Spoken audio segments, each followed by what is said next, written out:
Well, good morning and welcome to another glorious morning. The sun is shining, the waves are pumping here at the Taiwan Open of surfing. We're into the 5th day of competition and it is looking like another glorious morning to get the round of 16 underway. I'm joined by Tippy Jarbrick and almost need our sunglasses on in the booth. Tippy, it's pretty glary out there. Yeah, looks glorious day also, I would have to say. This is heat number 1. First heat of the day, we have Minami Nonaka, Alice Cooper, Sasha Baker, and also Nilby Blancada. Yep, a nice international flavour to the opening heat of the day. And here we see live action up and riding. Alice. The girl from New South Wales. Great competitor. She's done a lot of the Asian events over the years, Tippy. Yeah, he won Krui also back in the days. One of her first maiden QS victory, if I have to say. Yeah. And there we go, a bit of a scale setter for the morning. 1 minute has transpired already, so at least be happy to get the ball rolling. And right now you can just see the beautiful glassy conditions we've got on offer. Yeah, it'll be a a good payday for the judges, because this is when their money is they earn their money, because they have to put a lot of attention because the glare is pretty crazy out there this morning. It is indeed. They'll be judging silhouettes until a little bit of cloud cover comes up, and here we see our Philippine surfer. She's got a really good style. I like a little bit of flair that she brings to the competition setting. Yeah. I have to say the way she surfs, she pushed a bit more on the tail, surfing back in Cloud 9. This is just a really short ride there from Sasha Baker. Nothing too serious, this past 2 minutes just passed by. Yep, well, the ladies are getting busy, locking in scores and just getting the toes in the wax, so to speak. And, yep, right now, 30-minute heats have been called today. And it's going to be another fun day. Some really exciting heats went down. We saw some innovative and progressive surfing yesterday from the men's in the round of 32. And I think the standard is going to be really high again today.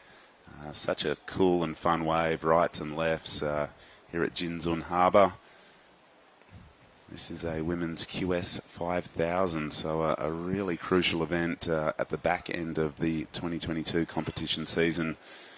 People are looking to bank results, build their seeding and ranking going into next year's events. And, yeah, hopefully these ladies looking to work their way into the Challenger Series, which is the final event of that is not too far away over there in Hawaii. But this morning, tropical conditions on offer once again. And we're just starting to see some scores lock in. A 3.0 for Elise Cooper in the blue. A 5.17 for Sasha Baker puts her straight into the lead. And Nilby Blancada, a 1.57 for that little forehand slice.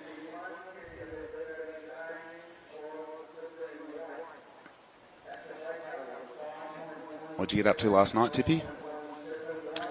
Actually, we went to watch a movie, It's really amazing, what Taitung City is, what to offer in the city, because there's a lot of action to do, Not only the food, you can also go to the park. We went to the library last night.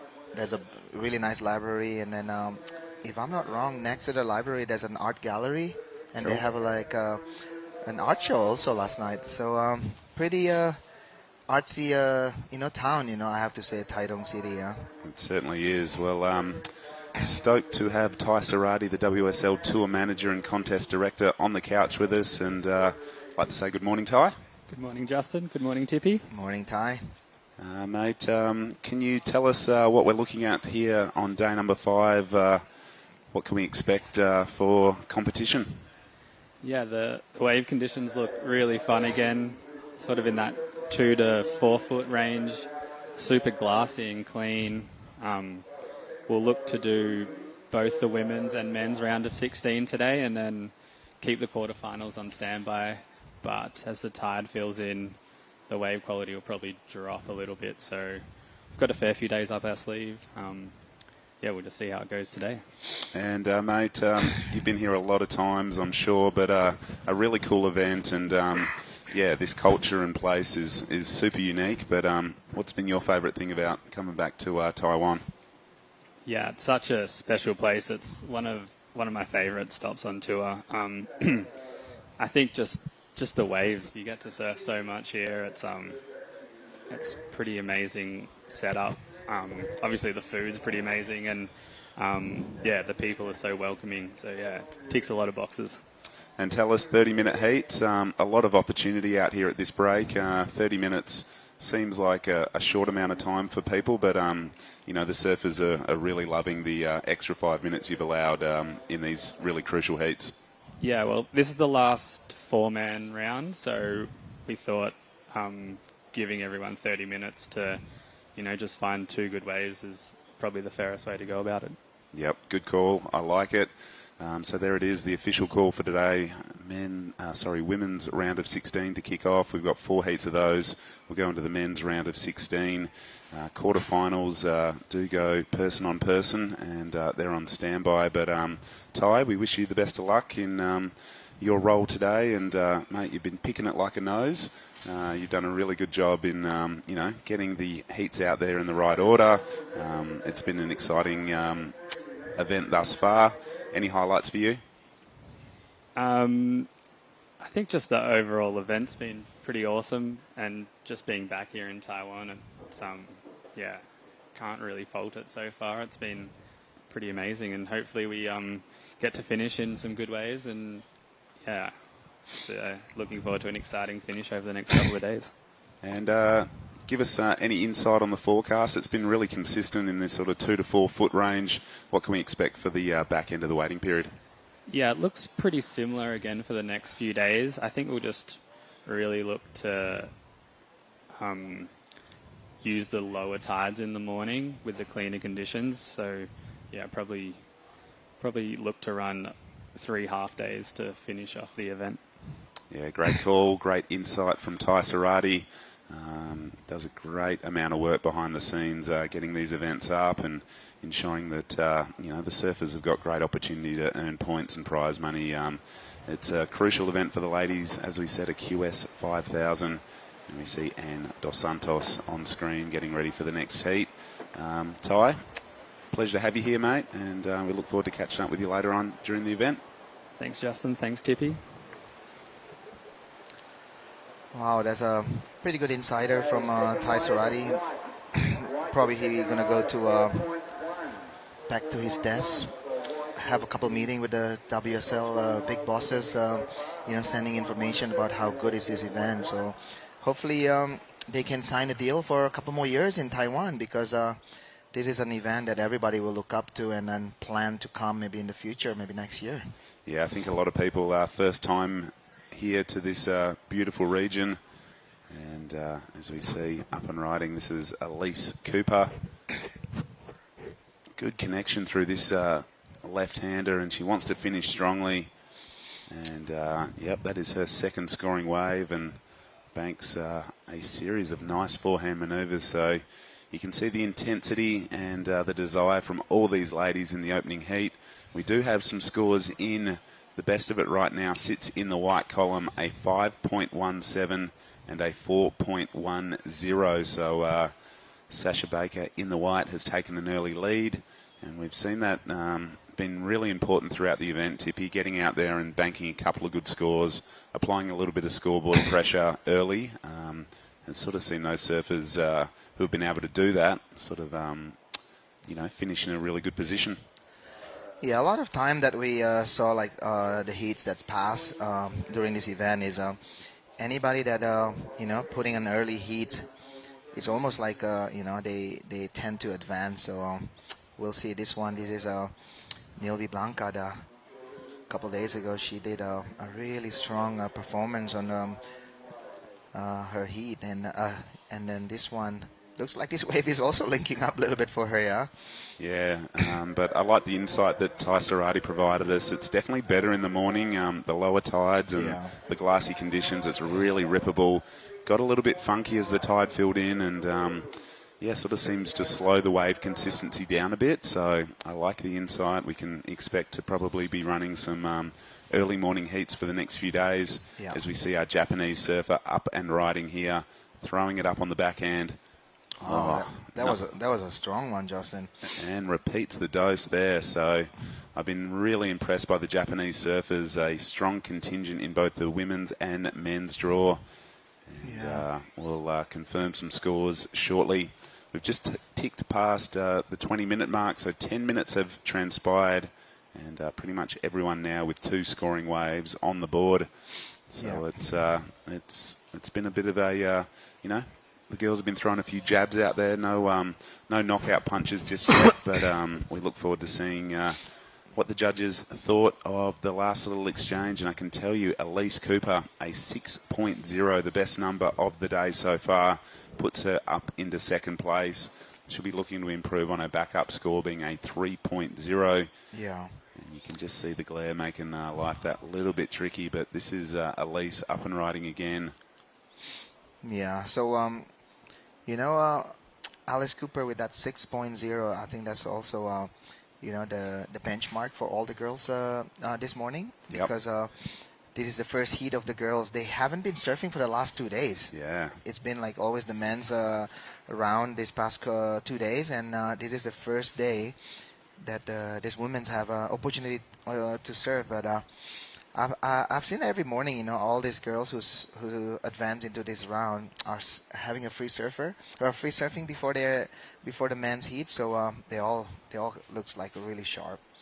This is Minami Nonaka. I'm pretty sure this is gonna go into one of the highest score of the morning. Three really strong top turn there from her backside there. I'm pretty sure it will go to a pretty good number, I'm guessing. Yeah, we're still awaiting that number to drop in. She's currently in 4th place, but I don't think she'll be there for very long. Elise Cooper is keeping busy. This is Sasha Baker, sorry. I thought that was blue, but it is actually your heat leader. This girl from the Sunshine Coast in Queensland, doing a good job. She's got a strong backhand. She's been able to extract some pretty good numbers in this event so far. I can tell you that the last of reds, the best number, a 6.33 for our Japanese surfer, puts her up into second. Her backup score at 2.83, and this was the last of Sasha Baker's. Yeah, a really nice opening turn there, but unfortunately, it's only 2 turns available on that wave. But either way, it's still a good turns there. Yeah, well, she's still holding down first position. That was her 3rd scoring ride. The judges don't count the turns. They look at the quality of the manoeuvres, and although it was only 2 turns, they were pretty strong. So Sasha Baker looking to improve on a 4.10 to extend on first place. Right now, Elise Cooper has dropped down into 3rd. She's got to keep a score with a 6. Her backup number is a 3. Nilby Blancada from the Philippines opened with a 1.57. Her best number on the scoreboard right now is a 3.20. The requirements are pretty small, and I'm sure in the next 16.5 minutes we'll see some fireworks out there. Yeah, I have to say, this is, all these girls, they can get the score that they needed, because Nilby Blancada, the other day, she also, show how she can also, score big numbers. And I'm pretty sure everybody in the Philippines, especially in Cloud 9 in Siargao Island, is watching this morning, because everybody know in the Philippines that Nilby will surf first thing in the morning. Cool. So I would like to say good morning to all the fans of Nilby and all the Filipinos. Keep supporting your local surfers, and then hopefully one day, because this time there's only 3 Filipino that travel. Yep. But hopefully, in the future we can see more of the Filipinos can travel with us. The Japanese, the Indonesian, the Thai, we want to see a growing nation that can travel together. So it's not always going to be the same kind of nation taking over and dominating, because it's not good to see the single country domination. We want to see a bit of a bit of diversity, a bit of some new names, some new countries. Yeah. As we see our Japanese surfer here, a little bit deep on that one, so she pulls through the back. The last score has locked in for Sasha Baker, a 4.63. Does replace a 4.10 and extend on first place ever so slightly. But you can see the requirements now, all very achievable for our ladies in second, third and fourth respectively. Our Japanese surfer in second has got the best number of the heat, a 6.33. Her requirement to go to first is a 3.47. Elise Cooper just needs a 3.17 to go up into second, and Nilby Blancada needs a 5.97. Opting for her backhand now is the surfer from New South Wales, representing the Blues in the blue rash vest. Wow, that was some good surfing. You can see the sort of body language looks good. I like Elise. She's an absolute rock star. She's a really cool presence to have around the event. And talk us through the replay, Tippy. Yeah, this is her first backside, I have to say, Justin. Yeah, but this wave just offering a lot of good canvas for her, and then she finished it.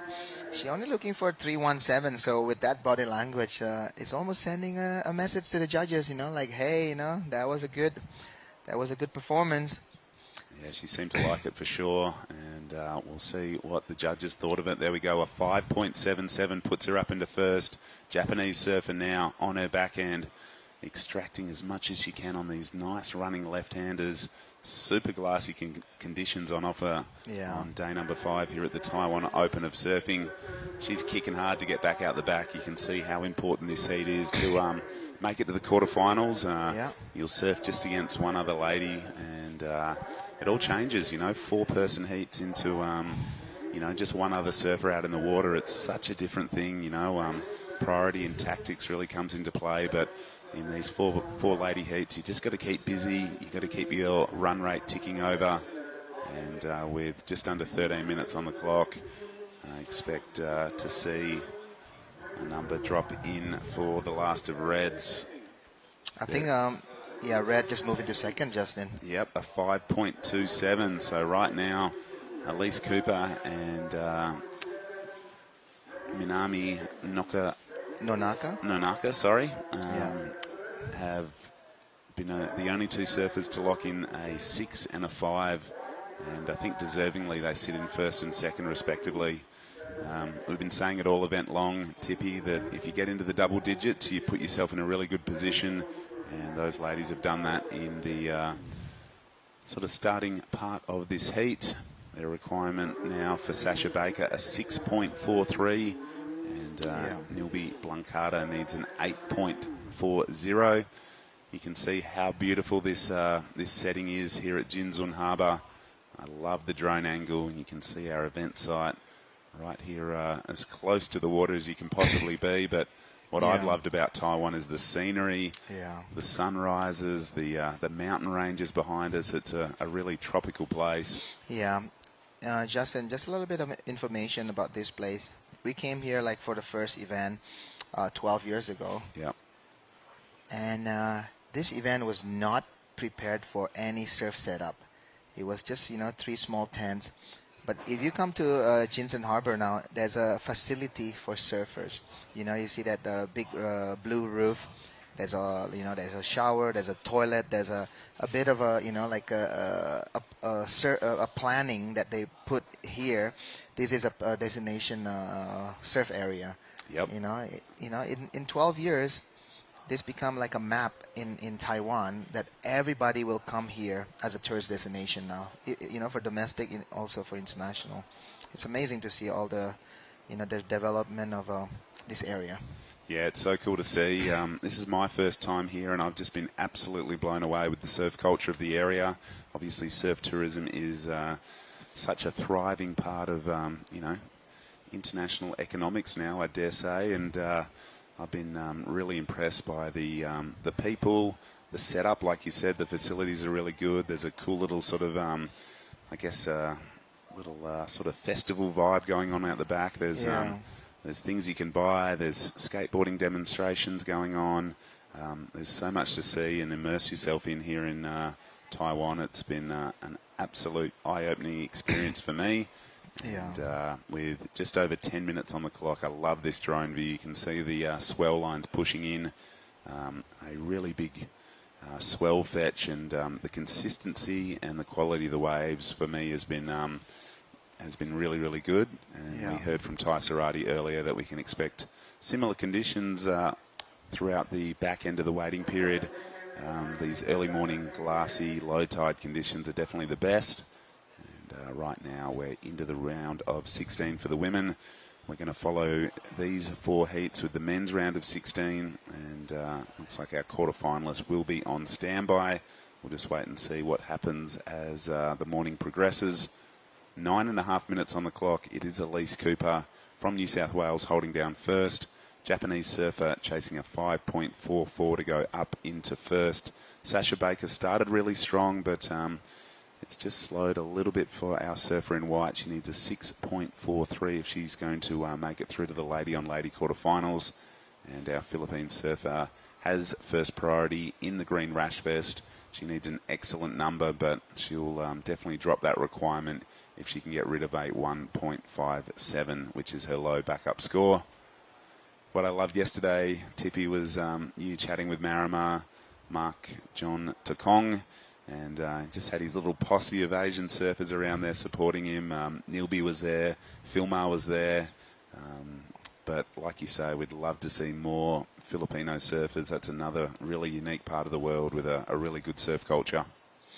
Yeah, for sure, because at the end of the day, we're doing this, all this thing, around surfing.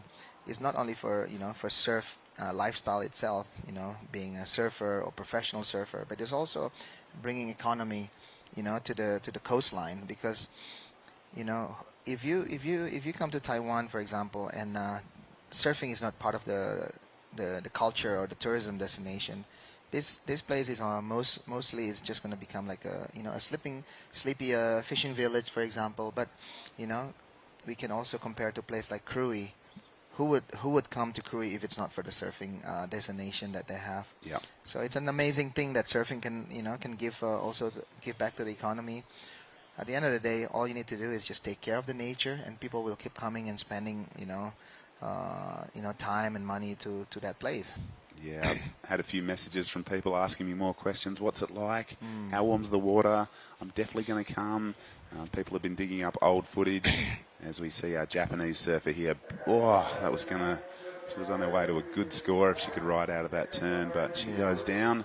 She'll remain in second position, but like I was saying, Tippy, I've had a lot of messages from people back at home sort of quizzing me, asking me how I got here, where you sort of flew through, and just asking more about it, because they've been really impressed with what they've seen on the broadcast. Yeah. And I think we're doing a good job to promote this amazing Taitung County. Yeah. And I think surfing is definitely, as we all know, an international sport. There's so many nations that are represented at WSL and ISA level now, and I think you need to give yourself a pat on the back for really putting Asian surfing on the forefront, mate. It's amazing what you've been able to do over a decade at this location alone, but all the other places your events travel to, and the exposure that you're giving all these new surfing destinations. Yeah, thanks for that, Justin. So this is Sasha Baker looking for a 6.43.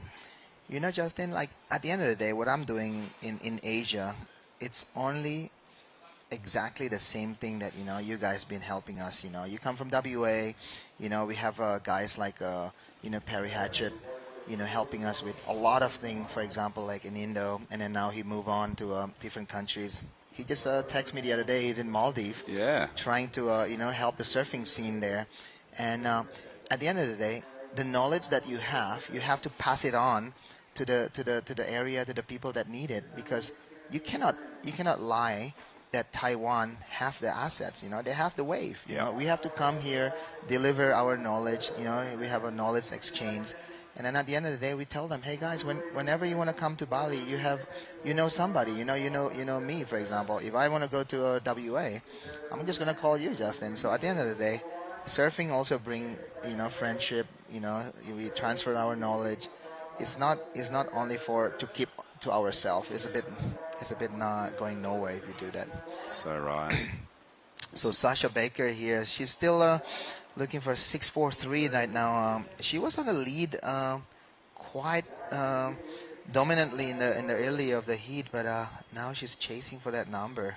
Yeah, with 5 minutes, she's gone from first to third in the last sort of 20 minutes, but we'll get a replay of that last one. It was a pretty good wave, nice, crisp three-turn combination, and it looks like here, Japanese surfer Minami Nonaka here. Up and riding. So Minami Nonaka currently sitting in the first now in the Asian region QS ranking. So Okay. she's actually leading with a 5,900 points. The second place is Nanaho Suzuki.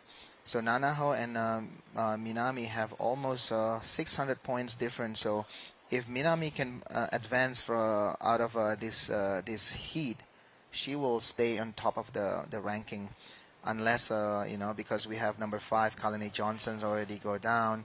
And we have next heat is also, if I'm not wrong, is also Rina Matsunaga. It's still there. So, yeah, Rina Matsunaga is sitting in number 6 right now. Okay. So, Rina is chasing a couple scores also to keep her top 5, top 6 to the next event through the Challenger series next year. Yeah, because even though this is the event, the last event of the year, this is not the last event from the cutoff. No, that's true. We still have a couple more events coming up to the cutoff in April, 1st of April. As soon as the cutoff is finished, the Challenger started. So it's a marathon, like you do all this QS level in your region, and after that, you have to chase your Challenger Series points also. Yeah, well, that's where it all happens. If you want to get to the Elite Championship Tour, you have to build your rankings points in your local region and then get on the CS or the Challenger Series, and then obviously it's the very top of that Challenger Series that gets selected to compete on the Elite Championship Tour. The last score has locked in for Sasha Baker. It was a 5.13. It did replace her 4.63, but she still is looking for a 6.43 or better if she's going to make it through to the quarterfinals. It's been a good heat. She has hit the double digits, which has been the minimum requirement for qualification, but right now I can tell you that it is Elise Cooper sitting in a really good position. She's got first priority. She's got a 6 and a 5.77. Japanese competitor in the red, a 5.44, her requirement to take the lead. You're going to see Sasha Baker hope to find something in the next 2 minutes. And unfortunately, I was really excited to see Nilby Blancada, just because she's got a really flary style, but she just hasn't been able to fire a shot in this one, chasing an excellent number if she's going to make it through in the next couple of minutes. Yeah, Nilby been really, she's been really quiet on this heat, only catching just two waves. Two waves, yeah. I don't know what is her strategy out there, because it looks like she's having a look on that one. She's sitting also pretty deep out there. It looks like most of the surfers are opting the left today, Justin, because maybe they see the left have more opportunity for scores. And yeah, the low tide morning, when it's glassy like this, there's not much current going on. Yep. There's not much movement pushing left or right. They can just sit and reposition themselves as comfortable as they want. But you know what, Justin? There's 3 surf spots right in front of the judge tower. In such a small area, there's a 3 taking off section. So if you move into one of the section and you see on the other section there's a sets coming in, and you chase that one, probably where you were sitting is going to be where the next set breaks. It's so true. It's quite a big playing field, multiple takeoff areas. I guess the main peak straight in front of the tower is the primary sort of peak, but to the south and to the north, there's definitely other options that can be hunted down and found. With 30 seconds on the clock, keeping busy, she's paddling around looking to maybe scratch into a last wave. Here she goes. She is going to opt for her forehand on this one. So Japanese surfer, nice little opening carve to kick things off here. Cuts back into the white water again and wow, throws it up on a nice little insider. So she's looking for a 5-4-4 to move into first. So I have to say congratulations to Minami Nonaka and Elise Cooper. Yeah, we'll wait and see what that score locked in at. Was it enough to move her up into first? But we'll take the first commercial break of the morning and we'll be right back here at the Taiwan Open of Surfing.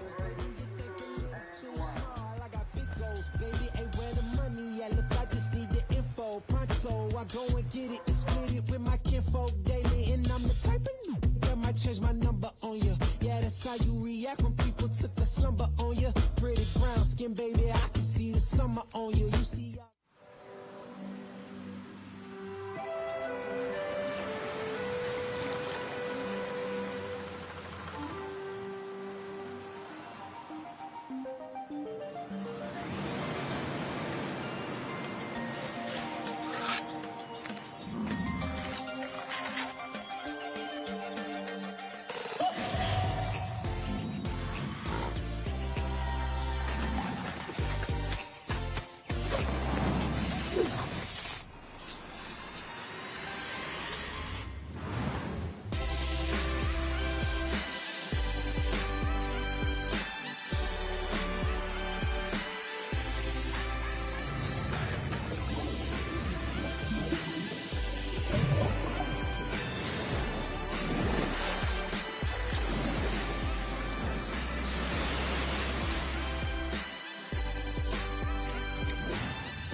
Good morning, welcome back to the Taiwan Open of Surfing. We're into the second heat of the day. This is round of 16 action, ladies side of the draw, and Tippy Jabrick. This heat is stacked.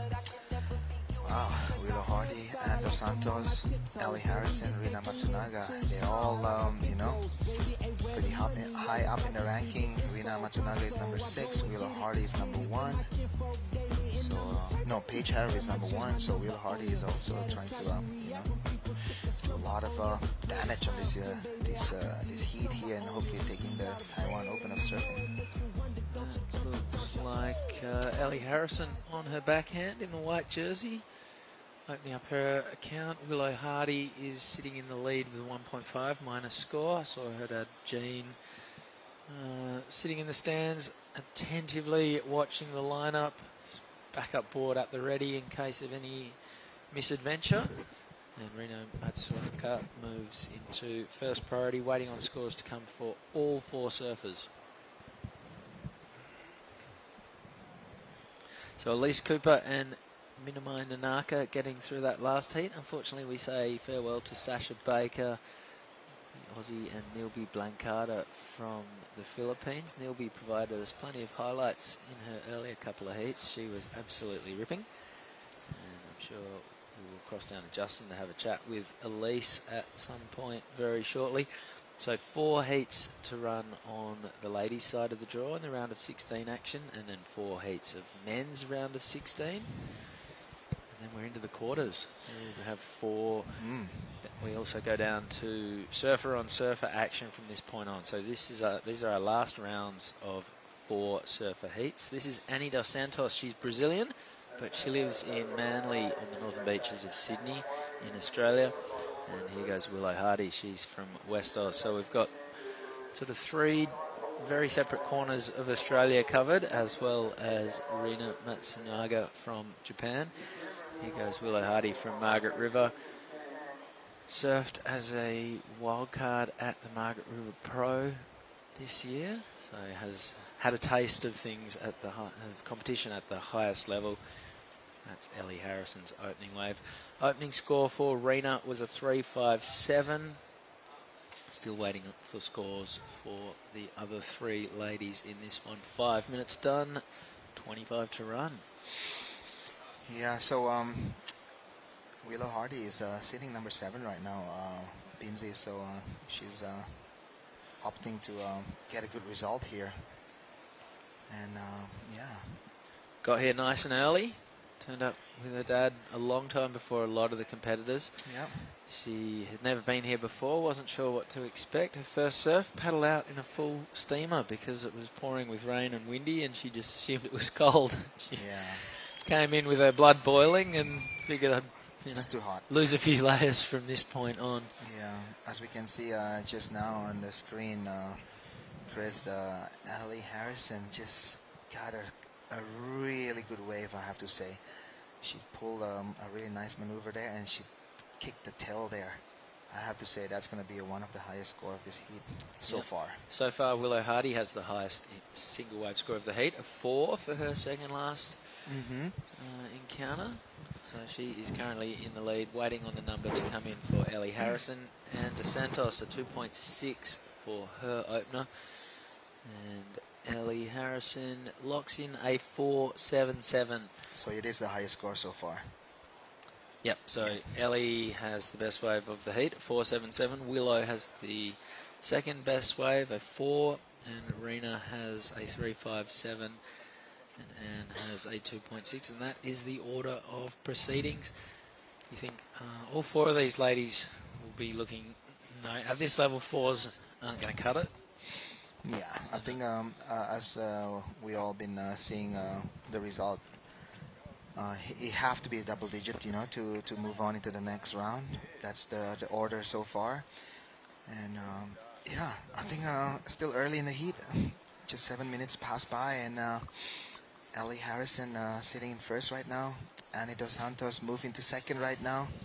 Willow Hardy with a 5.5 sitting in third, and Rina Matsunaga only with 1 wave is sitting in the 4th position. So yeah, Rina Matsunaga and a lot of the Japanese surfer, they come in a big group, you know. A lot of them like travel together, and they're all staying here in the Jinsung area, up in the hill. There's a town where all the surfers are staying. With years go by, Binzi, I noticed there's more place to eat. There's new cafe, new Airbnb. Back in the days, you know where we have to stay here? We have to ask a local to share their bed. Yeah, that's what happened back in the days. Like we got to to make a friend with a couple locals and share their bed. All right, here goes Annie Dos Santos on her backhand. Conditions are looking really clean as Annie gets to work on this one. And that is going to be her, well, that'll challenge her 3.57. To get an even better read on conditions, we're going to talk to Justin Majex, who's with the winner of the last heat, Elise Cooper.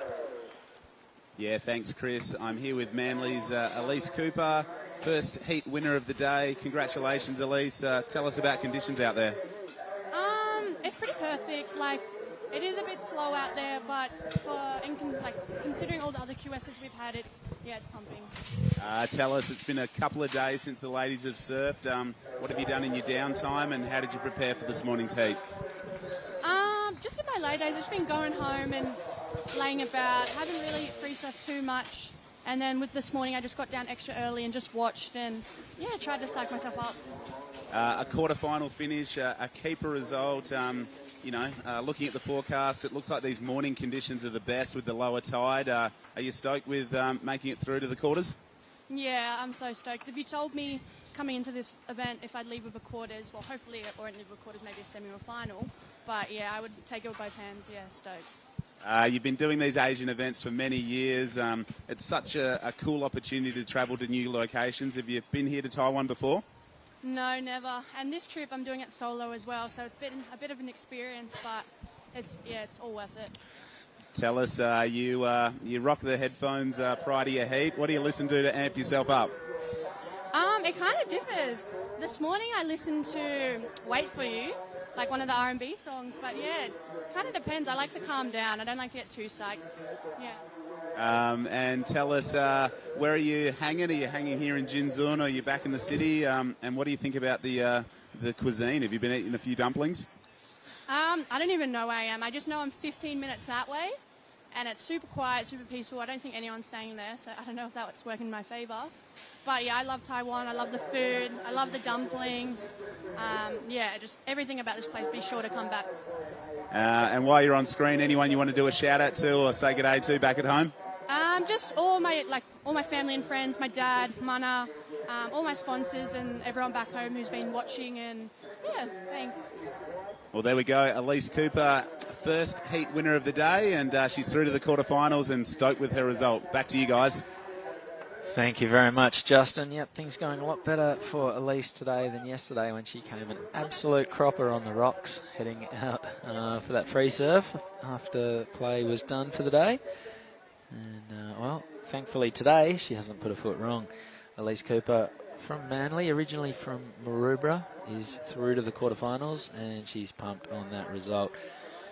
One of the two ladies in the water right now is going to be joining Elise Cooper in the quarterfinals, and right now it's Willow Hardy who's heading in the right direction. A 5.83 to her name for her last wave. Pair that with her previous 4, and she is in the lead. Ellie Harrison has a 4.9 and a 4.77 to be sitting in second. Hot on her heels, Annie Dos Santos has locked in a 4.4 for her last wave. So little by little, 2 wave totals are increasing, and we've still got 18.5 minutes to go. This is Rina Matsunga in green. She was in the lead quickly, but she's now down to 4th. Now Ellie Harrison getting plenty of drift out of the tail. Not sure what she did on the first couple of turns before that, but it might have been pretty good because the stand next to us is erupting with Aussie support right now. 18 minutes to go, and plenty of lines on the horizon. Tippy, run us through these replays. Yeah, I have to say this is a really good wave from Ellie Harrison. Only, unlucky for her, that wave was only offering like one check turn, and the finishing turn that right there was a really big one. So it'll be interesting if the judge gonna, reward that one big, big maneuver as a high score or not, because she's sitting in second, needing a 4.94. We'll see if that's gonna be a 4.94 or not, because we're still waiting for score. Yeah, I have to say Willow Hardy is surfing super smart in this one. Taking advantage of her front side, and I'm pretty sure that a lot of the surfers today are really aiming for that left Binzi, because the right is kind of like dies off a little bit, but the left is offering them to do those finishing maneuver. Yes, as we've explained a little bit over the course of the event, there are 2 peaks. There's the northern peak, which is where the bulk of the scoring gets done. The right is more of a sort of traditional point, runs down the cobblestones into the bay, has a channel, quite easy to paddle out. Yeah. The left on the northern peak runs into the right on the southern peak. So you get those long walls. Occasionally it can close out, but often it'll stand up and give you plenty of sections to tee off on, and then it gives you that wedge that runs towards you where you can get the big finish, which on a smaller day like today, the big finish is an extra chance to add a few more points to the end of every total, and hence the lefts being... Yeah, talking about big finish right there, Ellie Harrison just did a big finish with a 7.67. Yep, so she has overtaken Willow to move into the lead. And the 2 Aussies at the moment are they definitely wouldn't be feeling comfortable, but they have done plenty of work that they'll be happy with to this point. Ellie Harrison, she's not going to rest on her laurels one little bit. Straight back into it, and this is one of those running lefts we were talking about. She's going to keep standing up, she's going to keep banking turns, and now we'll see that section come towards her. Doesn't quite come out of that last manoeuvre, but it won't matter. The bulk of the points were already well and truly in the bag, and that's going to get rid of her 4.9, you would suggest. Yeah. And further extend her lead. Willow Hardy now has priority. She's got a 5.83. That's a borderline keeper. The 4 is not. So if Willow could get another 5 or 6, she'd be loving life. This is Annie Dos Santos on her backhand. And that was pretty crisp two-turn combination from the Brazilian who lives in Australia these days. Run us through Ellie's replay. Yeah, I have to say Ellie also, looking for that 7-6-7 again, because she want to, close this heat as soon as possible, so there's no chance for Willow or Annie or Rina to catching on her. But unlucky for her, that finishing touch right there will not be, impress the judge. And this is Rina Matsunaga, also looking similar from Ellie's previous wave. So now, right now, Rina is looking for a 6-2-6. So, couple scores to locked in, Binzi, to see the if there's going to be a position changes or still on the same order. As we can see, Ellie Harrison is comfortable with 12.57. Yep, 14 minutes and change to go. Willow Hardy has priority. She's the only surfer who's not waiting for a score at the moment. And you can see there's we've lost more than half of the field, so there's a few less people in attendance today. Yeah, a couple of them are they went free surfings around the competition area. I heard there's a really good wave just not far from Jinsen Harbor, but when there is a swell here, Binzi, there's a lot of point breaks around this area. All you need to do is just explore, but condition is a bit small right now. A lot of them. This is still early here in Taiwan, so a lot of them probably having breakfast in town. Yeah, 8:15 local time, hence the glare. We're looking straight into the teeth of the sun at the moment. 13.5 minutes to go. All scores are in for Ellie Harrison. Her last wave was a 5.6, so she's got a very handy 13.27. That's a base to build a decent two-wave combination off. Willow Hardy's still sitting second. She hasn't moved. She has gone slightly further into second, though. She's now requiring a 7.45 to get up for the lead. Annie Dos Santos, her last wave was a 5.2. That's her best, so that's narrowed the distance between her and Willow in second. And Rina Matsunaga, her last score was a 4.4. That is her best. She now needs a 5.44 for second. Annie Dos Santos needs a 4.64. Willow Hardy wants to get rid of a 4. A 7.45 would see her into the lead. Yeah, it will be a loss for Rina Matsunaga, for her campaign on this QS event, because she's sitting at number 6 right now. There's a lot of girls under her still competing in this event. There's a couple Japanese are still on the draw, and yeah, also for Willow Hardy, she's looking good. She's sitting around the top 10. She want to move up, making sure she can lock in for the challenger. Yeah, it's so crucial on this part of a round, that everybody that wanna aim for the big year next year, they have to do good. This is the time where they can paddle harder, push harder, position better, and trying to get the score, because getting a 5.44 or a 4.64 is not impossible. It's just how hard you want to push yourself. Okay, 11.5 minutes to go. We've got another great heat coming our way after this one. Mia Huppatz is in the red jersey. She's from Victoria, same as Ellie Harrison, but lives on the Gold Coast these days. Charlie Hurst is an Aussie. She's in blue. Emily Nishimoto is representing the Japanese in the white jersey. And Freya Prum, so the third Aussie in that heat. And she is from northern New South Wales, right on the border. Tweed Coast, Gold Coast. Is that where Freya from? Yep. Oh yeah. Oh, nice. So yeah, there's a lot of wave to choose around there, no? Like you can go right to Byron area, or you can just surf around Gold Coast. So many wave. Yeah, there sure is. A little bit quieter, well, a lot quieter as soon as you cross the border over into New South Wales. And work your way from Fingal down through Kingscliff and Cabarita and that part of the world down to Byron. Then it gets stupidly busy once again through Byron. Oh, really? Like where? Like Lennox and those places? Oh, the pass. Oh, at Byron, yeah. Yeah, I don't know. Byron is, I went there like a couple years back, and it was a sleepy, hippie town. But that was a long few years back. That was 10 years ago, but I heard now it's like it's almost like Canggu. Oh God. Yeah, if you are anybody in the surf scene, you can be seen at Byron Bay. I heard these days. Yeah. I don't think it has to be the surf scene. You just have to be the scene.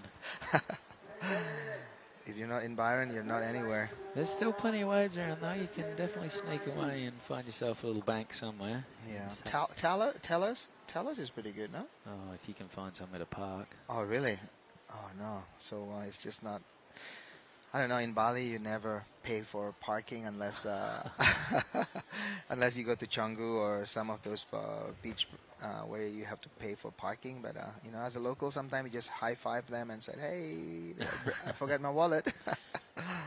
Yeah. So 9 minutes and 25 seconds to go.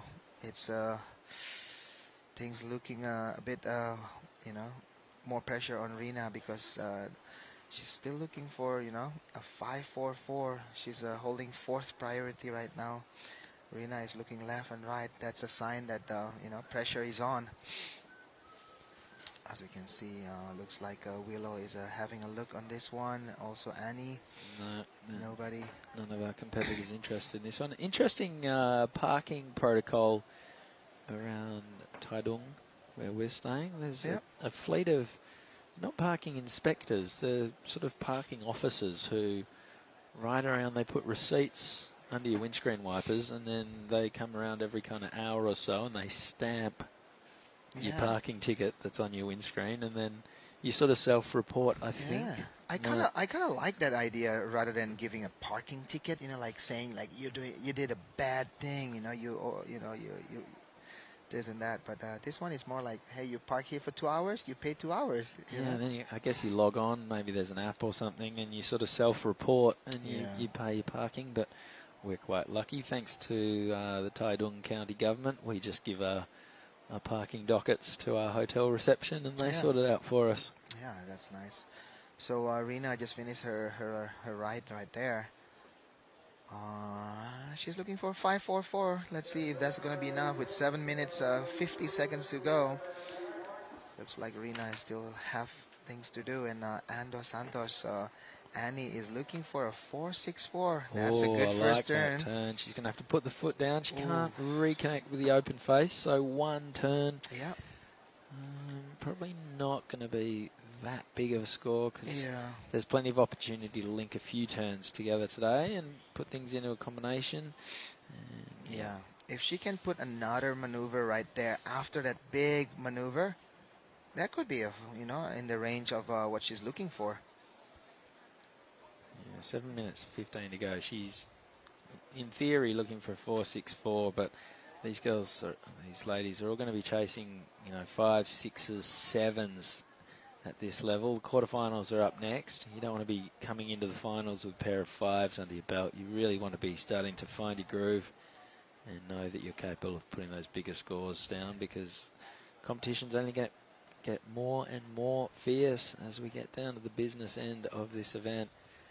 We've raced through it so far. I think this is the 4th day of competition. It's 5th day. 5th day of competition. We've still got 4 days left in the waiting period, and we're already down to the quarterfinals. So, if tomorrow was firing, we could finish pretty easily. I think this is one of the easiest, event to call for Thai Sarati, because we have such a big window.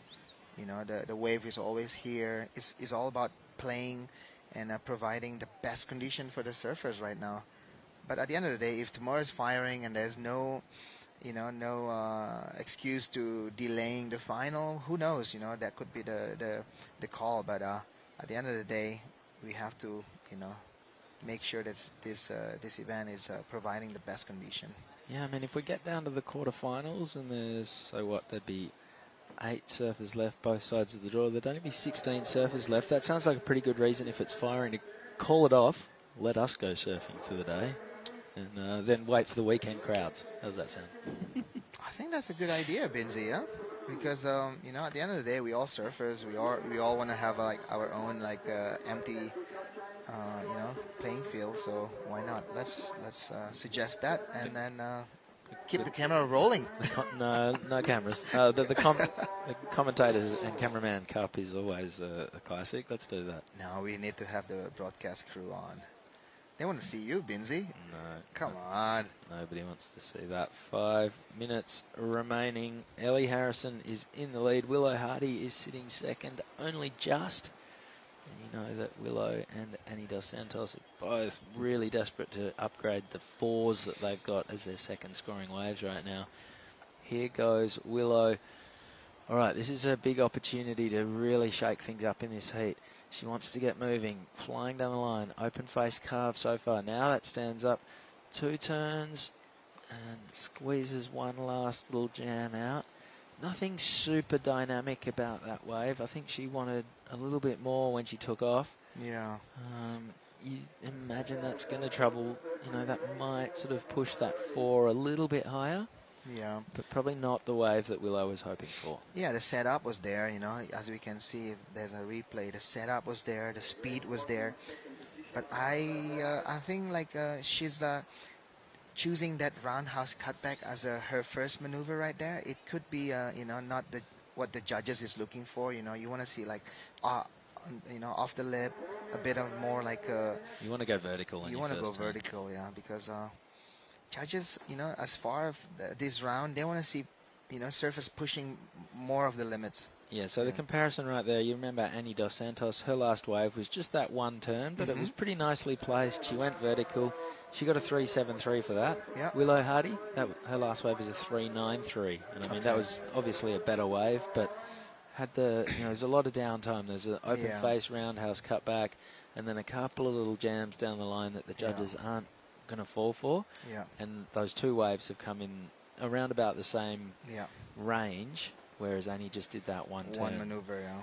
So, ooh, look like somebody's looking for this one. Ooh, no. Both surfers Ellie and Anne are having a look on that one, but deciding not to go. Ellie Harrison, actually, she's in a really good situation right now, sitting in first and also holding first priority. She can choose whatever she wants, and second surfer, which is Willow Hardy, is looking for a 7.45. So I would say this is the fight for second place right now. I think so too. Yeah. All right, here goes Willow. And, she attacks the lip on the first turn. This is looking more like it. Now she goes the open face carve. That's fine. 3 strong turns. She's still got plenty of momentum. Big layback carve, and she is out of there. That was the wave that she wanted previously, and that is going to put her a lot closer to Ellie Harrison and a lot further away from Annie Dos Santos with 2.5 minutes to go. Annie uses her priority. So this is Ellie who's using her priority. She's going for this one, looking really strong on her backhand. 3 big turns already as this one peters out. And, will she get rid of her 5.6? I think we're kind of looking at Willow Hardy's score as the important one right now, though. Annie Dos Santos, 2 minutes to go. She's got the line up to herself. She's looking for a 4.64, but she knows Willow's got a decent score to come. So in her mind, before she hears any scores from the beach announcers, Annie's going to be sitting there going, right, I probably need a 6 or a 7. This is a good-looking wave, though. Maybe not good enough. 1 minute 35 to go. Probably a good call to turn her nose up at that one as it fattens out. But 90 seconds. Where's this score from Willow? This is the crucial number.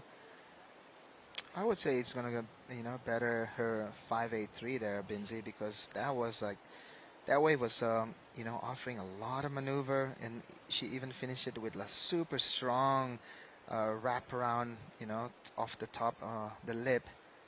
And I have to say, the judges are comparing right now probably with, that 5.83 or even with that, 5.60 of Ellie Harrison. Yeah, let's have it. Hopefully we can get a look at the replay of Willow's wave. This is a very, very important number. 50 seconds remaining. Currently, Annie Dos Santos is looking for a 4.64. I think she's going to be looking for something more like a 6. Talk us through this one, Tippy. Yeah, super nice setup. Just a nice transition there. Starting to get busy right here. This is a really nice one, and finish with that one. That was super critical right there, Binzi. I have to say it will go to her top two score. It sure does. It's a 5.7, so she has not quite overhauled Ellie Harrison, who's still waiting on the score for this wave, but she's put a lot more space between her and Annie Dos Santos, who is now chasing a 6.33. This was a 4.13 for Rina Matsunaga, and it looks like that's going to be her final shot. Yeah. With just 5 seconds to go, it is the two Aussies, Ellie Harrison and Willow Hardy, through to the next round. Well, we're still waiting on a score to come in for Annie Dos Santos. Didn't see that wave. She's looking for a 6.33. Even without seeing the wave, didn't hear the sort of uproar from the grandstand that would have suggested maybe she'd caught a wave that was in contention. And there it is. Her last wave is just a minor. So it is official. The two Aussies are through to the next round. Don't go anywhere. We're going to take a quick break and be back with more action from the Taiwan Open of Surfing. It's Heat 3 of the round of 16 coming our way right after this.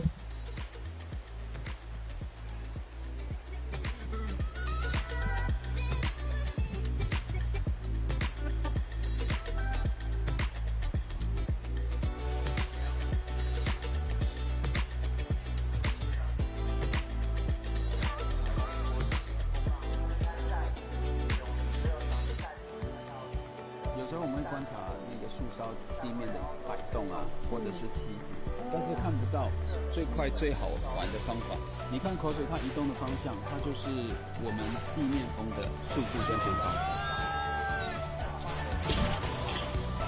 等一下呢，我们要去的那个原点要看变焦，深度蛮深的，所以我们都要检查一下哈，你的电脑表看看有没有进入这个。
Welcome back to the Taiwan Open of Surfing. We are into the second half of the round of 16. Ladies' side of the draw. Mia Huppets is the surfer in red. She's open proceedings with a 5.5.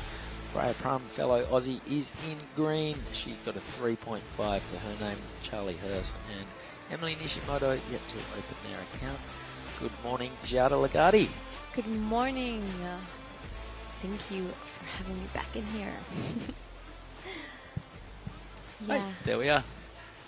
You've had a look at conditions. How is it out there? Yeah, the waves are looking so glassy. It looks really fun. It's consistent, and you know, it looks like there's a bit more face to it today.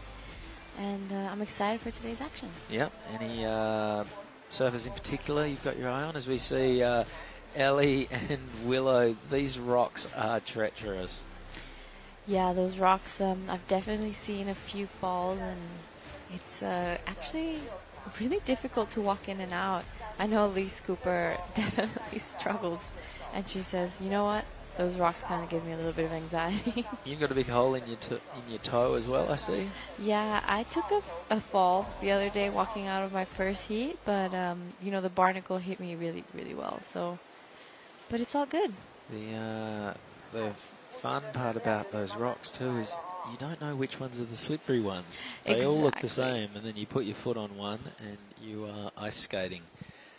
I borrowed a board off one of the judges yesterday and thought I'd got through unscathed, and checked the bottom of the board and it was all fine. It turns out I'd cracked one of his fins, so he wasn't too thrilled with me after that.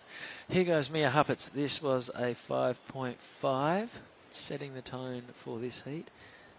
And Freya Prum is sitting in second with a 3.5. I'm sure we'll get the replay of Freya's opening salvo at some point as well. I really liked Mia's first turn. It was really smooth, it was nice, and she's a very stylish surfer. Yeah. Do you know much about her? Yep, she's from Torquay, lives on the Gold Coast these days. We were joking in the water the other day that the cobblestones and the high tide sort of running right, bit of resemblance to the rock break at Burleigh Heads, which is where Mia does a lot of her surfing these days. And the water's a lot warmer than it gets on the Gold Coast. Not that it ever gets cold on the Goldie, but it's pretty tropical and balmy over here. As we see Freya Prum, this is her second wave. Nothing's going to come of that. Here goes Mia again, under priority, staying busy. This will give her a 2-wave total and give her a base to build on for the rest of the heat. She's not done yet, still sticking with this one all the way through to the inside. Now she kicks out of there, so Mia Huppets, 2 decent waves to her name with 20. I managed to get one nice one. But yeah, very, very nerve-wracking. I can't hear it. You've qualified for the World Juniors. You've won a Pro Junior back in WA. You've also won your first QS.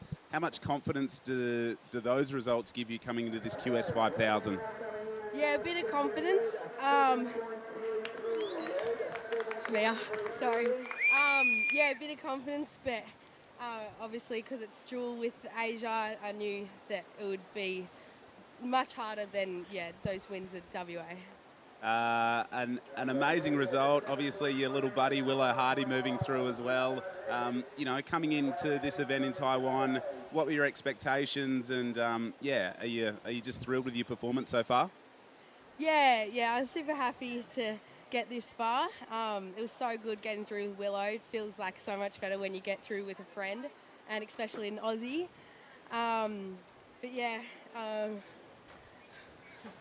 She's getting better at these. But Ellie, it's been a couple of days since the ladies have surfed. What have you done on your days off, and how do you prepare for a big heat like that after not surfing in competition for a few days? I had a couple surfs at the river mouth and just, I don't know, explored around, ate some food, had some dumplings, lots of dumplings. And those pork buns, they're pretty good. And just hung out at Jacaranda, best place here. Arnold, Jessica, hello if you're watching. The place is amazing. Tell us about conditions. It's super glassy out there. Have you changed up your equipment at all? Yeah, I went with my epoxy this morning. I was like tossing and turning on what to go, but just went the epoxy because it's some of them are kind of fat, some of them have sections, so I was just like, that'll be a good decision. Tell us, it's a perfect right and left-hand peak out there. What do you feel more comfortable on, going left or, powering in on your forehand? I think the lefts. I'm really liking my backhand at the moment, but whatever comes my way, I'll try surf it. Your mum's here with you, a massive supporter. She's always so happy and friendly around the competition area. How good is the vibe here in Taiwan? Yeah, my mum's here with me. She's the best. Yeah, she's a good supporter. It's good to have all the Aussies down here supporting. So, yeah, it's good. Well, she is a smiling assassin. I love her work, and she is through to the quarterfinals. You beauty. Thank you, Justin Majax. And while he was talking to Ellie Harrison, Mia Huppets has dropped in a 7.33 to give herself a 12.83 two-wave total. And she'd be feeling pretty happy with her first 10 minutes of this heat. The only scores of any significance, and she's got both of them. Here is, I think this might be a replay. Yeah, this looked like a replay of that wave we saw earlier. That first turn was so beautifully surfed. Yeah, this is the one. And she finishes it off really nicely. Such a, so much speed in her turns, and really, I really like her surfing. All right, this is fellow Aussie Charlie Hurst on her forehand, answering back. So score still to come for this one, and it's going to be a pretty decent number, I think. So the left running, and we see Freya Prum on the wave behind, so we'll need to catch up on that one as well. Her score has come in. No, we are waiting on a score for Freya as well. So the lineup, the sole possession of Mia Huppets and Emily Nishimoto. Freya Prum and Charlie Hurst making their way back after exchanging lefts. 19 minutes and change to go, and then we roll on into the last heat of this round. It's Holly Williams in red. Paige Harrop is in blue. She's come straight from Sakurama, the Challenger Series event on the other side of the world. So a lot of travel in Paige's passport this last little while. And then Nanaho Suzuki and Philippa Anderson, highly touted Aussie, will be in green. Just while we've got a little bit of downtime, Justin Majax has gone and dug up Willow Hardy's legend of a father, Gene. Take it away, Jado. Yeah, I'm here with two fellow West Australians, and I thought I'd take this opportunity to grab them and get some insight from Willow, who's just made it through to the quarterfinals, and her dad, Gene, here as well. But most importantly, Willow, a quarterfinal finish at a QS 5000. How are you feeling? Oh, I'm shaking still, honestly. Like, getting down to the back end of that heat, it was, like, looking pretty close. I was, like, trying to hang on to second. I was just so stoked to get that little at the end and hang on to second. You've been hanging out with Ellie heaps. I saw you both in the heat draw together. I was going, oh, I hope they both make it through. But how cool is it competing with Ellie, travelling with Ellie, and now being a quarterfinalist with her as well? Oh, it's crazy. Like, Ellie's one of my best friends, and to, like, share all these experiences with her and to have a heat with her and us both get through, it was, like, the dream scenario. Oh, I'm so stoked. And you're here with your dad. He's a massive supporter, and you guys have been racking up the frequent flyer miles over the last 12 months. How good is it to look back and know that your dad's on the beach, sort of keeping an eye on the situation and just being there to support you? Yeah, it's so good. Like, after every wave, he'll do, like, thumbs up. Even if it was a bad one, it just is like, okay, I've got this. Like, keep going. Just a bit of confidence boost, I guess. Well, we will throw to your dad. Gene, mate, you're an amazing surfer yourself. How good is it to see your daughter performing on this international stage and, making friendships and, banking points and prize money? It's just so good to be here, Justin. Like, honestly, the place, like, I look around, I look at these mountains behind me, and it just blows me away how fun it is. And we've honestly been having the funnest trip and the best routine, and kind of I think the results have just been a little bit of coming from that, because Willow's been having the best surfs, and, like, small waves is not like a massive forte, but she's just having the funnest surfs and improving every surf. Oh, so good, mate. We're from a beautiful part of the world. The southwest corner of WA is pretty unique, but these mountain ranges, the weather, the food, it's an amazing spot, isn't it? Mate, and the people. It's like I had a little surf over here on a soft board because I didn't bring a board and hired this board, and everyone was just hooting and giving me the shackers, and I just thought, hang on, this place is special. It's really, really special. And to do it with your daughter, it's like a dream come true. And I've got the fam at home and they're all cheering on, and Sunny and Olive, and, it's really special. And to have you here too. Well, there we go. A bit of awesome insight from daughter and father combo. The Hardy clan are ripping, and we'll see Willow in the quarterfinals coming up. Maybe tomorrow, maybe this afternoon. We'll wait and see. Thank you very much, Justin. Well done. Yeah, really hard to get conversation out of the Hardys. Hate to chat, those guys. Yeah, I interviewed Willow a few times at Kui and Nias, and she's such a smiley girl and so easy to chat to, so I really enjoy having them around. Yeah, they're fantastic. And Jean runs Cape to Cape tours in the southwest of WA, so does a lot of bushwalking. You can tell he's a tour guide. He can sell a place like no other, but it's not hard to sell right here in Taiwan. This is Charlie Hurst on her backhand. Her last wave was a 5, so she is sitting third, but she's definitely got the upper hand over Freya Prum, who's sitting second. And there it is, last score for Charlie Hurst, 4.1, so that does flip her into second. 15.5 minutes to run. Freya's last wave was a 3.67. Emily Nishimoto's only wave a 2.93. So with 15 minutes to go, Mia Huppatz is in the lead with a 7.33 and a 5.5. Charlie Hurst has a 5. She needs a 7.83 for the lead. Freya Prum is now looking for a 5.43 to get up to second. And this lady, Emily Nishimoto, in the white jersey, is currently on the hunt for a 6.17. There's some good-looking opportunity as this one stands up and bends back at her. And that was a strong turn as well. Nothing super explosive, though. Here goes Mia Huppatz opening the shoulder. That board's looking really lively underfoot, just skating across some dead water, and she is out of there. 14.5 minutes to go. And priority is now with the surfer in green, Freya Prum. Yeah, this is our surfer, Mia Huppatz. She is so fast and sparky. I love her surfing. Beautiful style. She carves back to the whitewash and just looks for that power, but we'll see Emily's replay. This is one of the bigger waves surfed in this heat. As you said, there was nothing too explosive, but really well surfed nonetheless. Yep, 2 fluent turns, and then that was the big finish.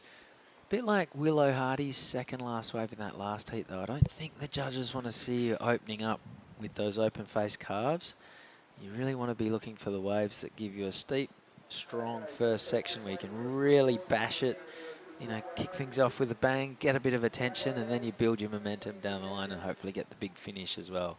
Start strong, finish strong, and do a little bit in the middle, and you're well on your way to success. Here is Mia Huppatz. She's on her backhand this time.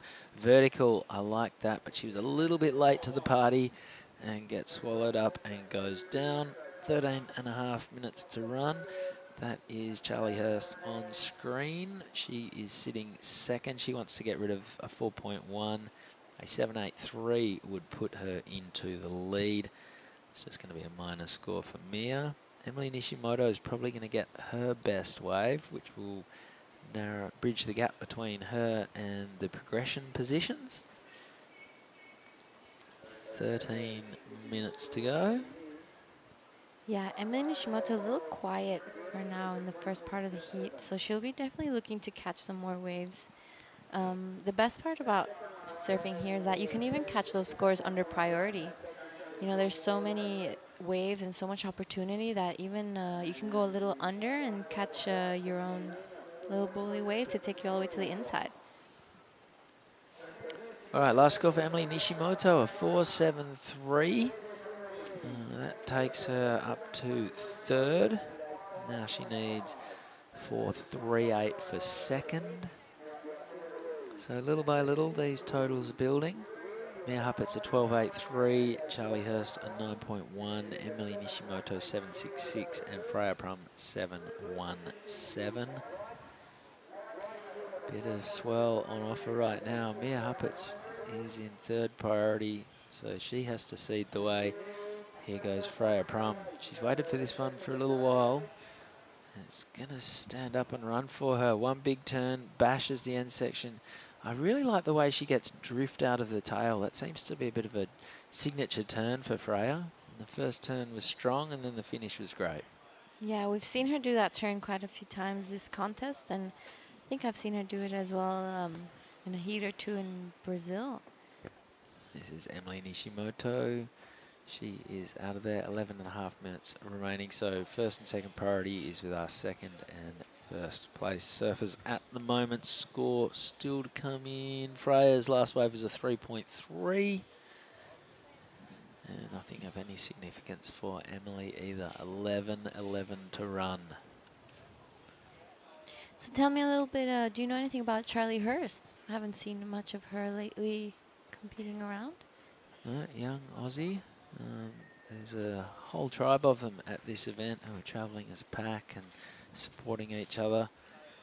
And she's looking like she has 1 foot in the quarterfinals. Yeah, we haven't seen the crowd of Aussies just form just yet this morning. Maybe gonna come down a little bit later. Yesterday it all took over that angle in front of the snack bar.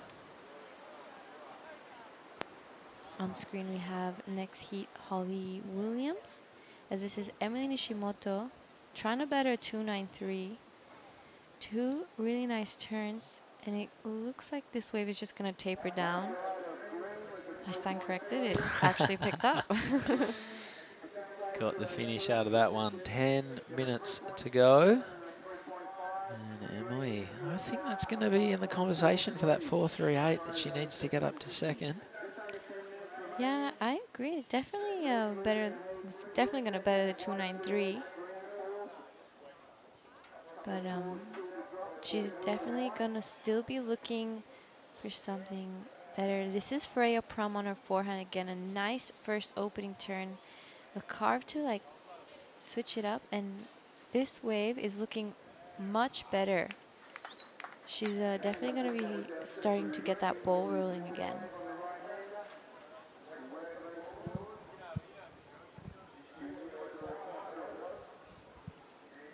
Mia Hopatz is feeling pretty comfortable with 7.33 in her scoreboard. That definitely must be something she feels really good about. Yeah, that's easily the most significant wave of this heat so far.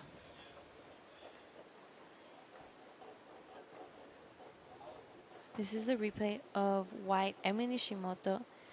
Beautiful first turn, just pushes the fins. And the second, and this is where the wave looked like it was gonna give in, but she managed to get that finishing turn. Beautifully done by Emily, our Japanese surfer. And Freya on her forehand. I like the variety she gave in this wave. And there there's that turn we talked about with that fin drift. 8 minutes 20 to go. Good looking wave for Mia Huppertz. A little bit of a rock and roll floater to get out of there. That drew a bit of reaction from the grandstand. Can she upgrade that 5.5? Charlie Hurst from the south coast of New South Wales would love to get rid of that 4.43.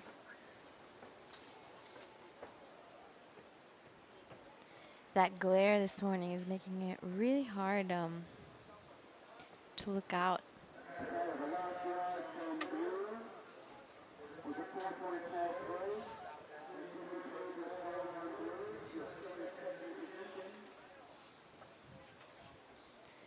Who's coming up in our next heat? So Holly Williams will be the surfer in red. Paige Harrop is in blue. She is the lady on screen right there. She's competed on the championship tour in the past. She has competed on the Challenger Series all year. She's not having the best year on the Challengers. She was telling me the other day that she's not going to go to Hawaii because she doesn't think she can qualify for the championship tour this year. So she would rather focus on making sure she's back on the Challengers for next year and adding, reset her sights on coming here to Taiwan to QS 5000. Why not? She's already going to be picking up 1,440 points, even if she came dead last in this next heat, but she'll be looking to advance beyond that. So these are sort of keeper results if you're looking to qualify for the Challenger Series from this point on. So all of these ladies will be very happy. Freya Prum won't be happy sitting down in 4th place. No, she's probably not going to be happy with that wave either. That was not the one she was looking for. Last score for Mia Huppets was a 5.23.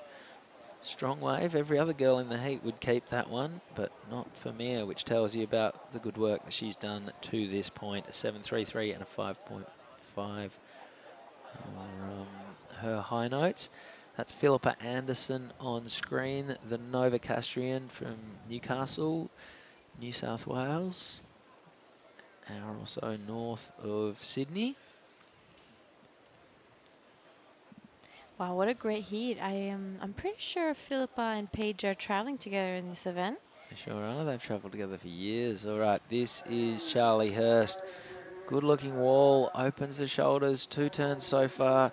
Big finish, releases the tail. That was great and gets a big reaction from the spectators in the crowd. I think that's going to make life a little bit tougher for Emily Nishimoto and Freya Prum with just over 5 minutes to go.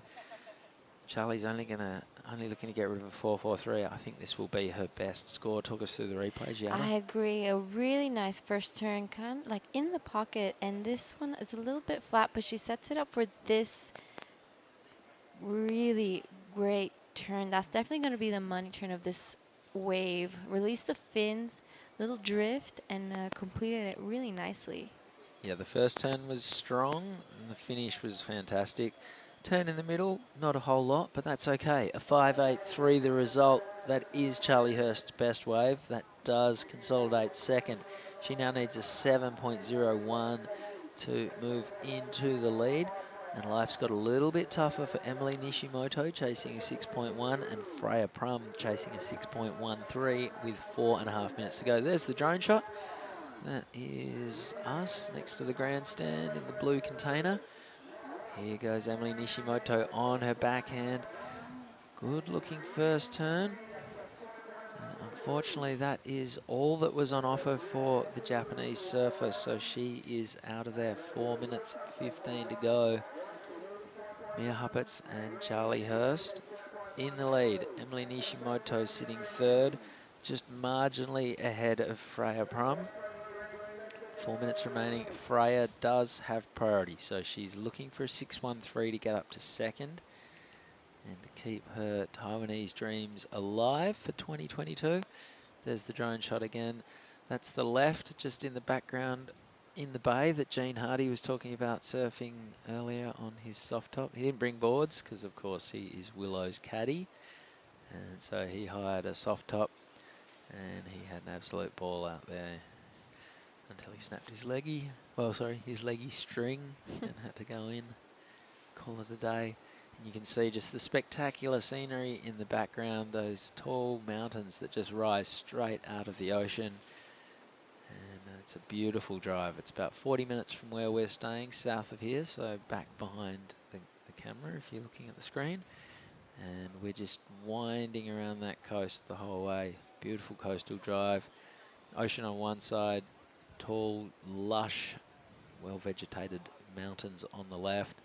And there's plenty of little lookouts to pull over and take a photo and have a look around. There's a few little touristy kind of attractions along the way, bridges and various sort of structures that you can climb up to get a better view. And the river flowing upstream. we still haven't found the reverse river that flows upstream. I don't know whether we're being sold a bit of a myth, or someone's having lend of us, but I'm not sure. That sign is still there. There's that big sign on the road driving down.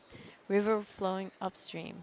But no one wants to tell us what it actually is. They just, they just say we have to go see it for ourselves. okay, Emily Nishimoto is sitting in third. She needs a 6.1. It's not going to happen on that wave. 2 minutes remaining. Emily Nishimoto will be in fourth priority. Freya Prum, she has priority. We can see her heading south to try and get a bit of separation. That's Reef Hazelwood. He'll be coming up later on.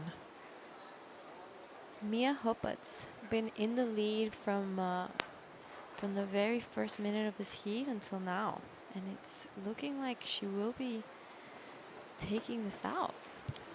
90 seconds to go. Freya Prom will be scanning the horizon frantically, hoping for an opportunity. Has a look at that one, decides she's not going to cash in her priority. Emily Nishimoto, she's snuck to the inside. She's trying to get away from the other three girls to see if she can't dig up a wave. With fourth priority, it's going to be very hard because you are fourth in line for any wave that comes your way. So you may as well paddle off. It's a big playing field out there. There's two distinct peaks. And there is a left to the south that runs and runs and runs. Doesn't seem to score all that well. Everyone seems to prefer the northern peak for a reason. 45 seconds to go. Will we get one last set? Here's an opportunity. Well, it's Mia Huppert's. Somehow, without priority, she's dug this one up. Freya Prum probably would have liked to have had a sniff of this one. 30 seconds to go. Let's call this a victory lap for the surfer in red. Finishes off with all sorts of finesse over the end section. Jammed the fins, got them well and truly out of the back of the wave, grind the coping, and she is out of there. Very stylish way to finish this heat. She started with a 5.5 and a 7.33. She's led from pillar to post. And it is going to be Mia Huppert's in the red jersey taking a very convincing victory. She'll go into the quarterfinals with a big head of steam. She'll be joined by South Coaster Charlie Hurst. And unfortunately, we say goodbye to Emily Nishimoto and Freya Prum. Hopefully we're not saying goodbye to you, and we'll be catching up with you right back after this short break. Don't go anywhere. More action from the Taiwan Open of Surfing coming our way really soon.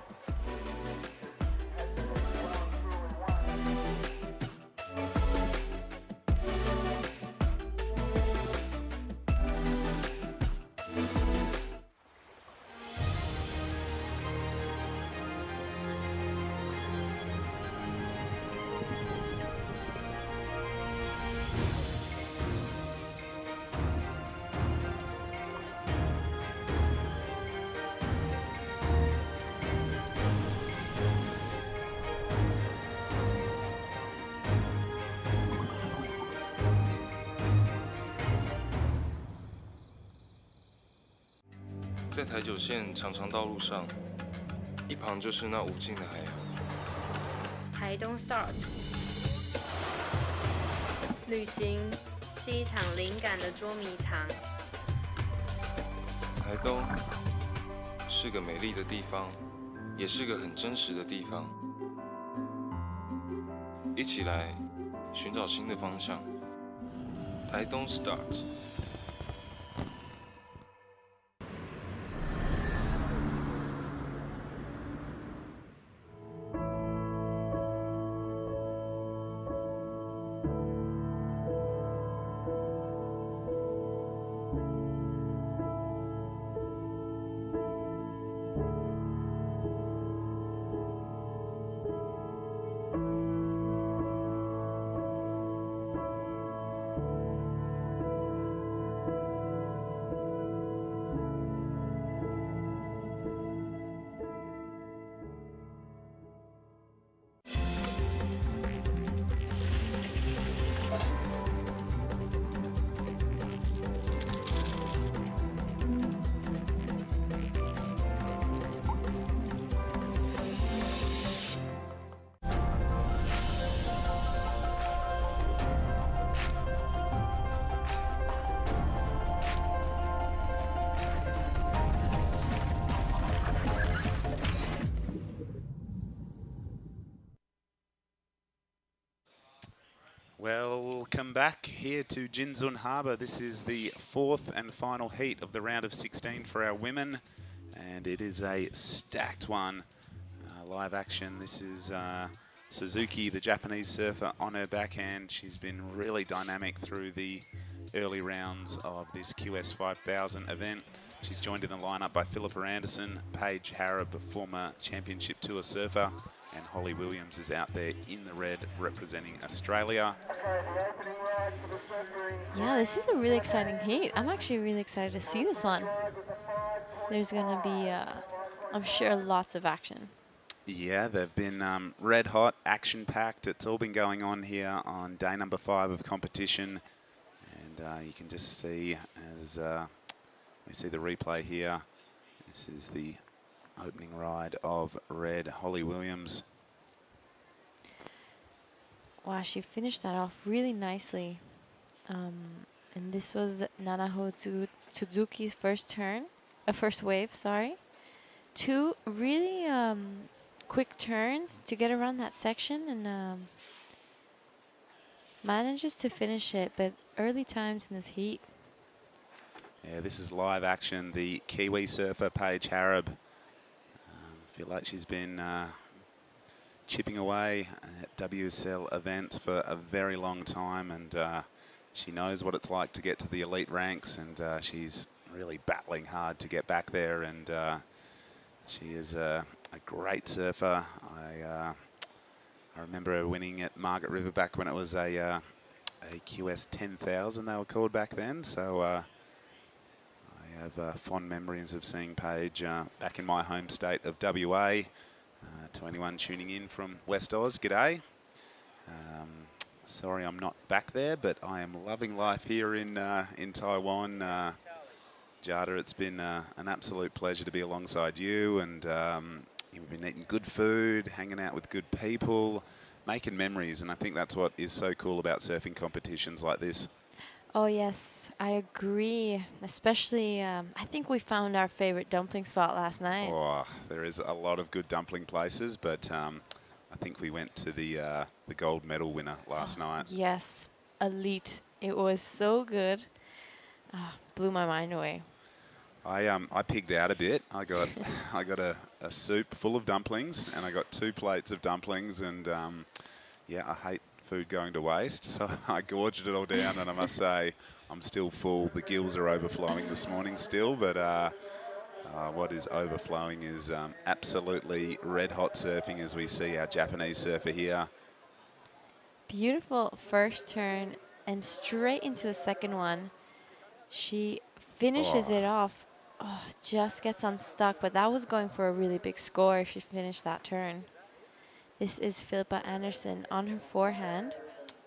Well, as we have a little bit of downtime, we're going to throw to Chris Binns, who's with another red-hot young Australian through to the quarterfinals. Over to you, Binsy.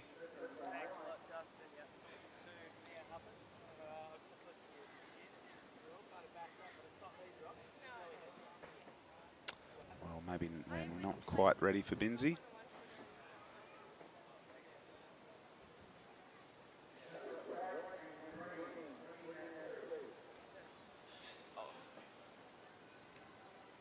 All right, well, right now, 24 minutes on the clock, 5.50, the best of Philippa Anderson's, puts her into the lead early.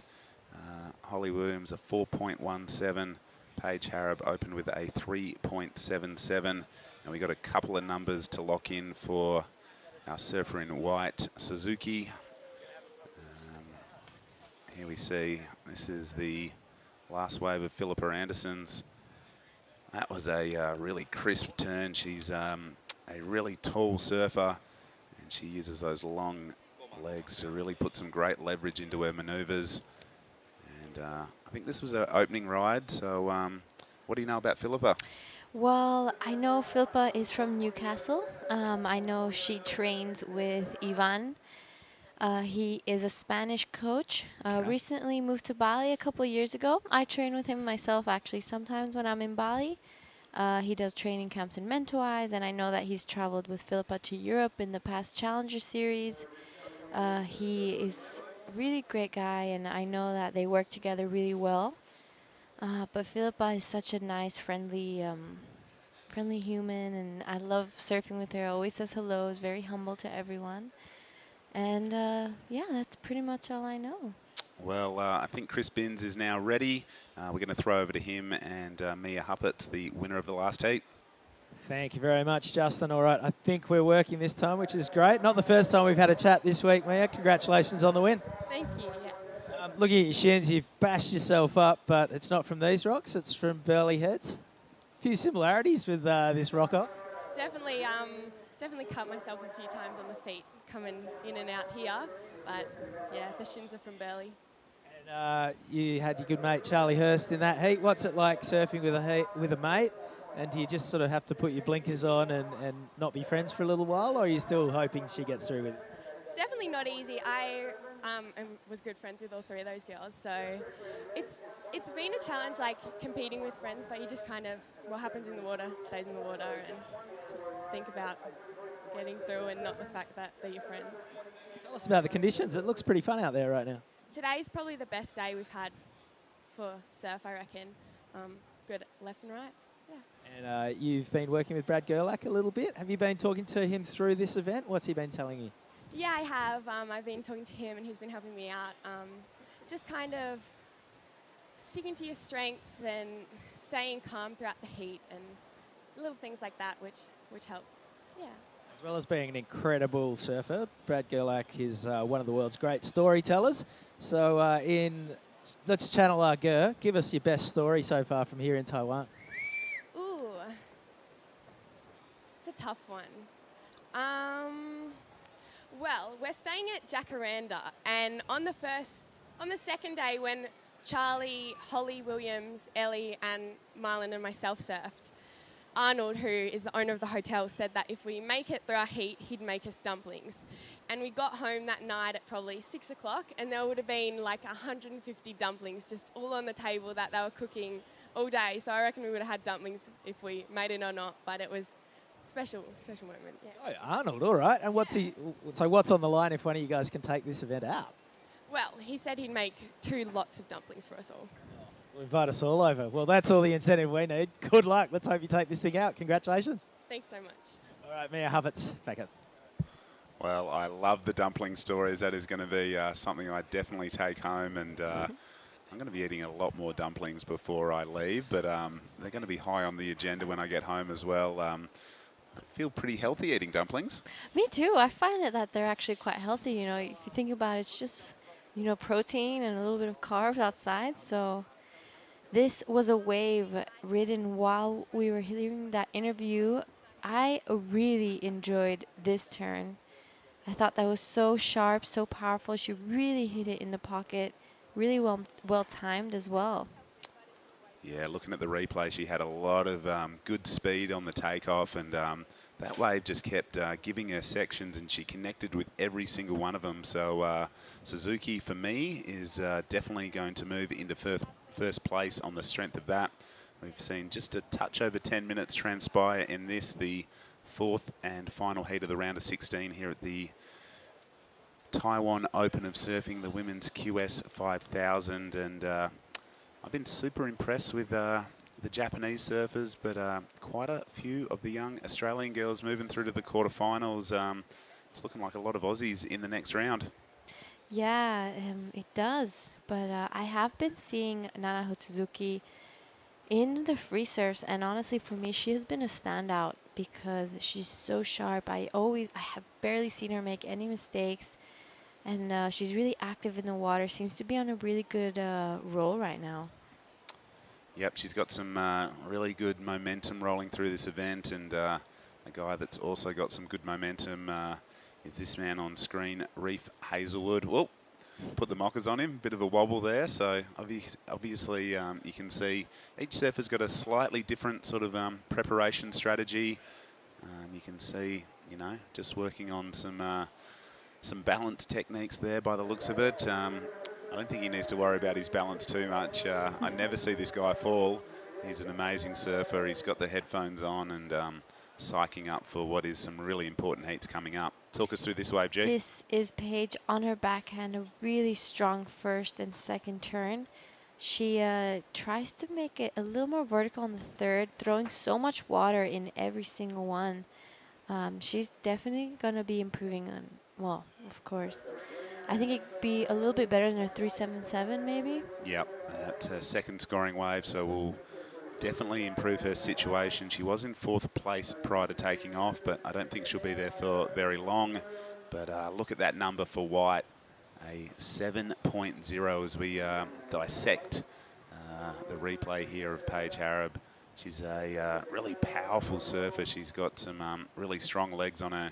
You can see she's just putting everything into those turns. It wasn't a very steep face, so she was sort of more carving in the pocket rather than throwing it vertical, but I think it'll be a pretty good number nonetheless. But back to the last of whites, a 7.0, an absolute keeper score. You can see her on screen just asking the beach commentators to announce the number. And as soon as it hits her ears, she'll be pretty happy. Backs it up with a 5.17. So a nice healthy two-wave total at this stage. In second with first priority is Philippa Anderson. She's got a 5.5 and a 4.50. Holly Williams, best number of 4.17. Her requirement at this stage is a 5.83. And we are awaiting the last score for Blue to drop in. Speaking of Blue, that guy is Jedi focused. Jagger Bartholomew, thumbs up. Yep, it's like he can hear us. Yeah, he definitely heard you there. But yeah, Nanaho Suzuki's 7-point ride, she really enjoyed it. I saw in the replay she did a little head dance, and she was feeling herself on that one. She was really stoked on that. So I'm sure she really is looking to improve on that 5.17 to secure her lead. Yeah, this is live action with Paige Harab. She's just locked in. Well, it hasn't locked in yet, but she just grabbed a right-hander, opting for the forehand on her third wave. And as we approach the halfway stage of this heat, we've got two numbers to lock in for Blue. And as I said earlier, don't know that she'll be in fourth for much longer once they do lock in. This is a quick running little inside left, couple of manoeuvres, and couldn't quite find the end section. But the lefts for me, they're the quality waves that you'd be looking for today. Some really good opportunity if they line up and hug the cobblestones through the inside. We saw that wave of whites just, I don't know, 5, 6 sections that she connected with really well, and a deserving score, a 7.00, the best number of this heat thus far. Yeah, that was definitely one of the longest rides I've seen this whole event, actually. It just seemed like a wave just kept giving her more space to do turns. Holly opening up with a nice cutback and tries to go a little more in the pocket in her second turn. Her body language does not seem like she was... not loving it? Yeah, not loving it. I'm sure, well, by what we've seen in the past heats, she can do... she can give us a lot more, I think. Yeah, well, you know, a little bit of downtime. She built her speed and had to do a sort of bit of a open face cutback, and the inside part of that wave, unfortunately, just wasn't that steep. So she couldn't really unleash her forehand attack. But some scores have locked in. The second to last of Blues, Paige Harab, was a 4.77. That's her best number. It does move her up into third. Her requirement is a 5.24. She's in third position. And the last of Holly Williams, a 4.13. Backs up her 4.17. So she's stuck in the fours right now, and she'll need something in the high 5 range to get into a qualifying position, because Suzuki and Philippa Anderson have done a pretty good job to amass that double-digit total, which we've been talking about all event long. It's you need to hit the double digits if you're going to progress through the rounds, and so far white and green have achieved that goal. 13.5 minutes on the clock, and here we see Philippa Anderson, good-looking wave, nice first section, connects her board with the lip perfectly, backs it up with a bit more of a carving manoeuvre. You can see that training is definitely paying off. Nice vertical hit to finish there. So Philippa, I feel like she's been chipping away on these sort of high QS rated events for quite some time. Obviously the sister of Craig Anderson, one of the most amazing free surfers on the planet. I'm sure Craig will be tuning in and supporting his sister as much as he can from wherever he might be in the world, probably on some sort of free surfing adventure. Have you seen Craig in Indonesia? I have seen him surfing there quite a bit when I was younger, but not so much lately anymore. I think maybe it's a bit too crowded for someone like that. Yeah. But yeah, I've definitely seen many of his videos, and he's such an amazing surfer. And this is Philippa. Opens that wave so nicely right in the pocket. There's, you know, one right after the other. She gets around this flatter section, and this finishing, you know, almost 12 o'clock, finishes it off strongly, you know, goes out to the whitewash to show that she finished. And I think that score ended up being the best one of the heat for now. It was 7.33 and pushes her straight to first. Yeah, nice surfing there from Philippa. It was a beautiful first section and strong start, strong finish. And that pushes her back into first place with the best number, a 7.33 and a 5.5. Two good scores under the belt for Anderson. She can now just sit and wait a little bit because the requirements are pretty large for everyone below her. Suzuki needs a 5.84 to regain first position. Paige Harab, 7.40 or better, her requirement. And Holly Williams is chasing a flat 8.0 if she's going to progress out of this heat.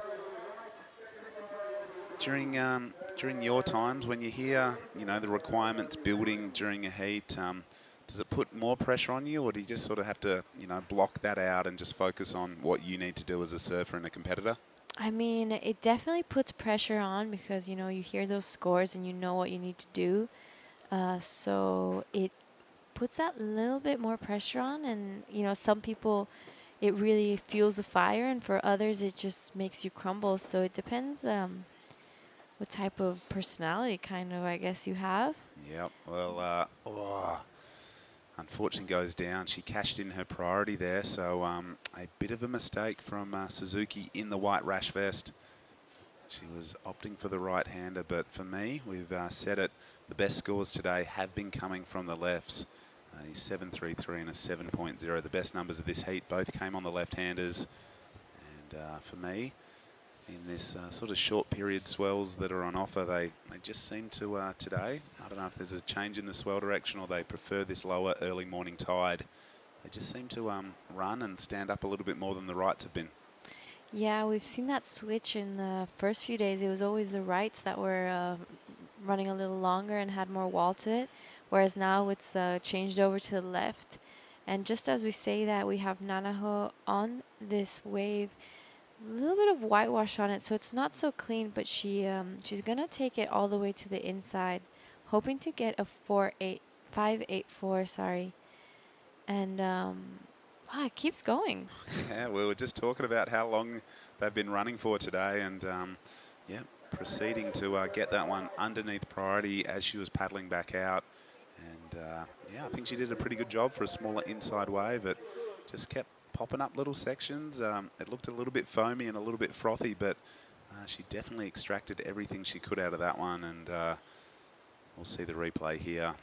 This is a replay. The first part of the wave looking super clean and crisp, and here we see the remains of the last one, making the face of a wave a little bit white with whitewash, making it harder to do those cleaner turns.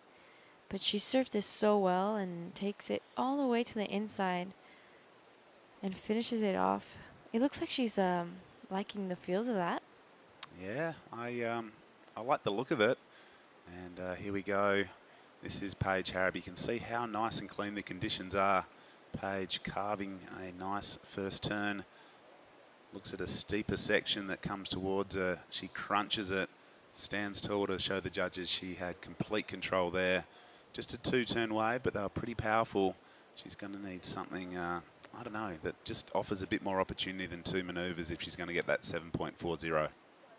Yeah, I agree, especially because Philippa and Suzuki both got those sevens on really long running waves. So this is Holly. Beautiful turn, but unfortunately just one. If she get a few of those together, that will be a really high score. Yeah, she was deep on the peak, sort of had to pump past the first few sections to get out onto the open face, but it was one beautiful manoeuvre, threw a bucket load of spray on it, and you can see there's a bit of fire burning in her belly. She is paddling with intent, kicking hard to get back out the back. And here we go. She's just keeping busy on these left-handers. Underneath priority is Suzuki, currently in second place. We are awaiting some scores to lock in. We'll have two numbers to lock into the white column in the next little bit and confirm where she sits on the leaderboard. But Here is the replay of Holly Williams. You see she has to just drive around those first few sections, but that was a beautiful top turn through a big fan of spray. And this is Harrob's last wave as well. A little bit smaller than the waves that Philippa and Nanaho took on those sevens, so she's definitely gonna be. She's moved over to the left now, so she'll be hoping to get one of those longer running waves. Yeah, Holly Williams here currently in fourth with a score to lock in. Everyone is opting for the left hand as they're hearing the scores dropping in from our beach commentary, and yep, they've obviously shifted their tactics to focus on the lefts a little bit more. Philippa Anderson's just right now keeping busy. She's not keeping busy. She's letting her other surfers keep busy because she is sitting comfortably in first with a couple of good scores. 6 minutes, 20 seconds remaining here at the Taiwan Open of Surfing QS 5000 event. So a lot of really crucial points up for grabs for the ladies. And, you know, Philippa is a seasoned competitor, so she'll know what the importance of a quarterfinal finish means compared to a round of 16. And looks like numbers are starting to lock in. The last score for Whites does go into her top two. She replaces a 5.17 with a 5.30. She's still chasing a 5.84 to move into first. The last score of Paige Harrob's a 4.57. It does improve her situation. It puts her into third, but we are awaiting some numbers to lock in for red, which could change the leaderboard once again with 5.5 minutes. And there it is, a 5.23 for red. Puts her back into third position, drops Paige Harrob down into fourth. The requirements are now this: a 7.07 for Holly Williams to move up into second, and a 7.53 required from Paige Harrob. So they have improved those numbers. The requirements have become less, but they just really need to find that quality wave out there. Yeah, it's looking pretty tough. You know, those Williams and Harrob know what they need to do to get the 7. They just need to find the right wave to do it. Yep, it's all about, you know, the rule of thumb is good waves generally allow you to get good scores. You can't really manufacture numbers out here because the waves really dictate what scores you're going to get.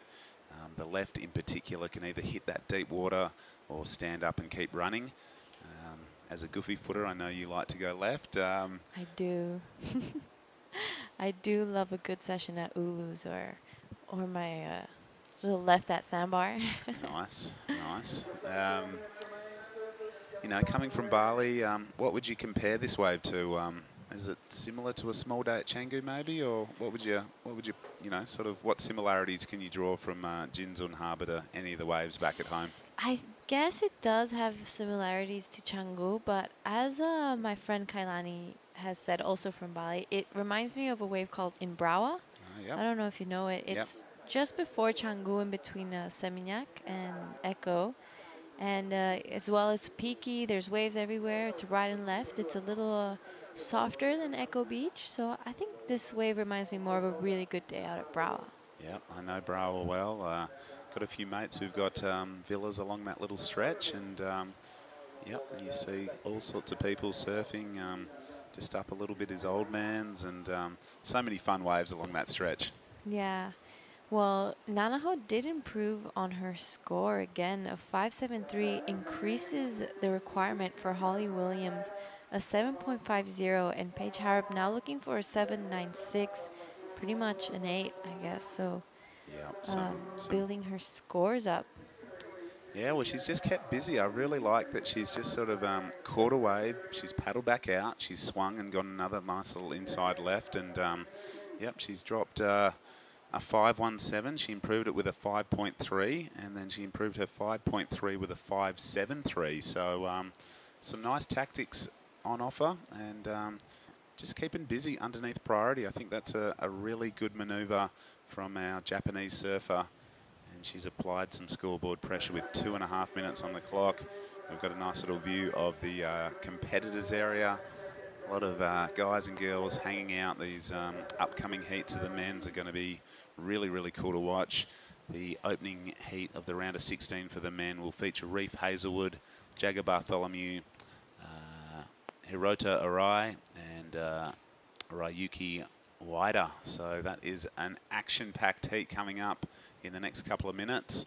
But we'll stay focused here on the ladies because anything can happen in 2 minutes. This is a really consistent wave, and looks like we do have a set approaching. Yeah, and we've seen so many heats that people pass with just like in the last few dying seconds in those buzzer beaters. And keeps everyone on their toes at all times. This is Paige Harb looking for a big score. That wave is definitely not going to give her what she's looking for. Yeah, a bit unfortunate there. Paige will drop down the priority order. She was in second priority prior to that, so I think she's probably going to have to opt to get away from the little pack of girls on the sort of right-hand side of your screen because I know green and white aren't going to want to give too much away right now. Yeah, as we reach the 1 minute mark, we see now all eyes are, I guess, on Holly to see if this set is going to give her what she needs. Yep, Holly's got second priority, and it looks like she's going to go here. So, crucial moment coming up for our surfer in red. Pumps to build some speed. Little slice to start off with. That's a bit more of a vertical section. You can see she just slapped the water in disgust there. She went over the handlebars, and yep, that was not what she wants. Just washes that one off. Here goes Harab, also chasing a big number. Bowley inside right-hander. It's a flatter wave, so she's going to hope for a vertical inside section. And connects there pretty well, actually. So we're just on 10 seconds. Didn't feel like an excellent wave to me, however. I don't think so either. Well, a couple of scores to drop in, but I don't think it's going to change the overall standings. Looks like Philippa Anderson and our Japanese surfer Suzuki will make it through to the quarterfinals. We're going to take a short break and be right back here at for the men's round of 16 at the Taiwan Open of Surfing. And from that heat, it will be green and white. Okay, counting in the next heat in 5, 4, 3, 2, 有时候我们会观察那个树梢地面的摆动啊，或者是旗子，但是看不到最快最好玩的方法。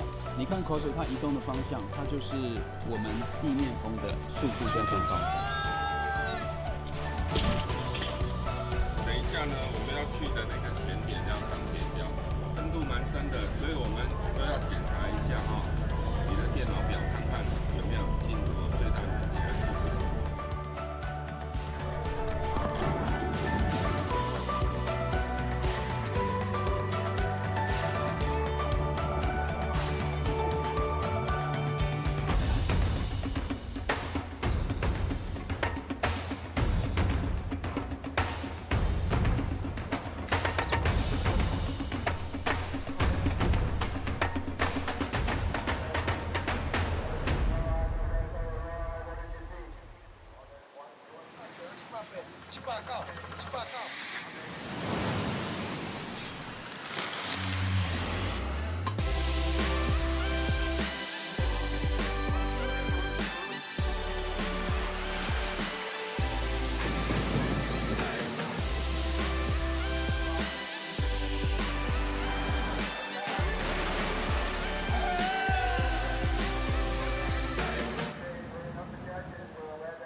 Welcome back to beautiful Jinzun Harbour. We've got an amazing 5th day of competition unfolding in front of us, and we are into some action-packed men's heats. This is the men's round of 16. Indonesian surfer up and down. Just there was Ryuki Waida, brother of Rio, who is the first Indonesian to qualify for the championship tour. We have had a couple of scores lock in, a 6.83, the best of them, to our Japanese surfer Hirota Arai, and Jager Bartholomew during the commercial break also locked in a 5.50. Tippy Jarbrick's back in the house. Tippy, this is a really important heat for Ryuki. Yeah, Ryuki Waida, the younger brother of Rio Waida, you know. Rio is up there. Ryuki is, you know, chasing his tail right now because deep down, as a sibling, you know, you wanna, you know, kind of in the same kind of situation with your, you know, your brother. And the other day I saw Rio is posting, you know, some kind of a clip from WSL saying, "Hey Ryuki, good luck," and then also hopefully you get a good result on this campaign. So good gesture there from Rio. And here we go. This is Hirota Arai. This guy is impressed me. Look how low his you know, his bottom turn, and look at his back knee. He's tucking it in a little bit, and, you know, putting a bit of a style exclamation there. And this guy, the big boy, Jager Bartholomew. You know, yesterday I have a chance to hitching a ride with him, you know, from the contest area back to the city. And actually, he's a, you know, interesting guy. You know, he said he's really focused in surfing. He just wanna train. He wanna do good. He don't really. He just you know, have his own kind of like what do you call it, like program. He drive every day back and down the contest area to the hotel. So he's just a super focused guy. Yeah, he's been hanging with Oni Anwar, one of your fellow Indonesian surfers, and yeah, I've been really impressed with Jager's just his Jedi-like focus. He is super switched on. He gets down to the comp site early. He assesses the conditions for a long time, and I can see that not many people rival his focus and his intensity prior to a heat. Yeah, I think one of the key for that is always having a headphone on your head, and you know, you might not have any music on, but if the headphone is on, it's some you know, some kind of a sign saying, "Don't talk to me. Leave me alone. I'm in the zone." Yeah. We're going to throw down to Giada Lagarde. She's with the previous heat winner and now quarter-finalist Philippa Anderson. So I'm here with Philippa Anderson, the winner of the last heat. Philippa, you told me you haven't had a heat interview in a while and a heat win. So how are you feeling now? Yeah, I'm pretty happy to get through that heat. Yeah, so it feels good to stand here. Yeah. I know you've been working with Ivan as well in Europe. So have you been talking to him this event? What's without giving too much away, of course. What's been some advice, and what have you guys been working on? Yeah, Ivan's been helping me, a lot of other guys as well, but I was speaking to Ivan before this. He was going to come help a few of us.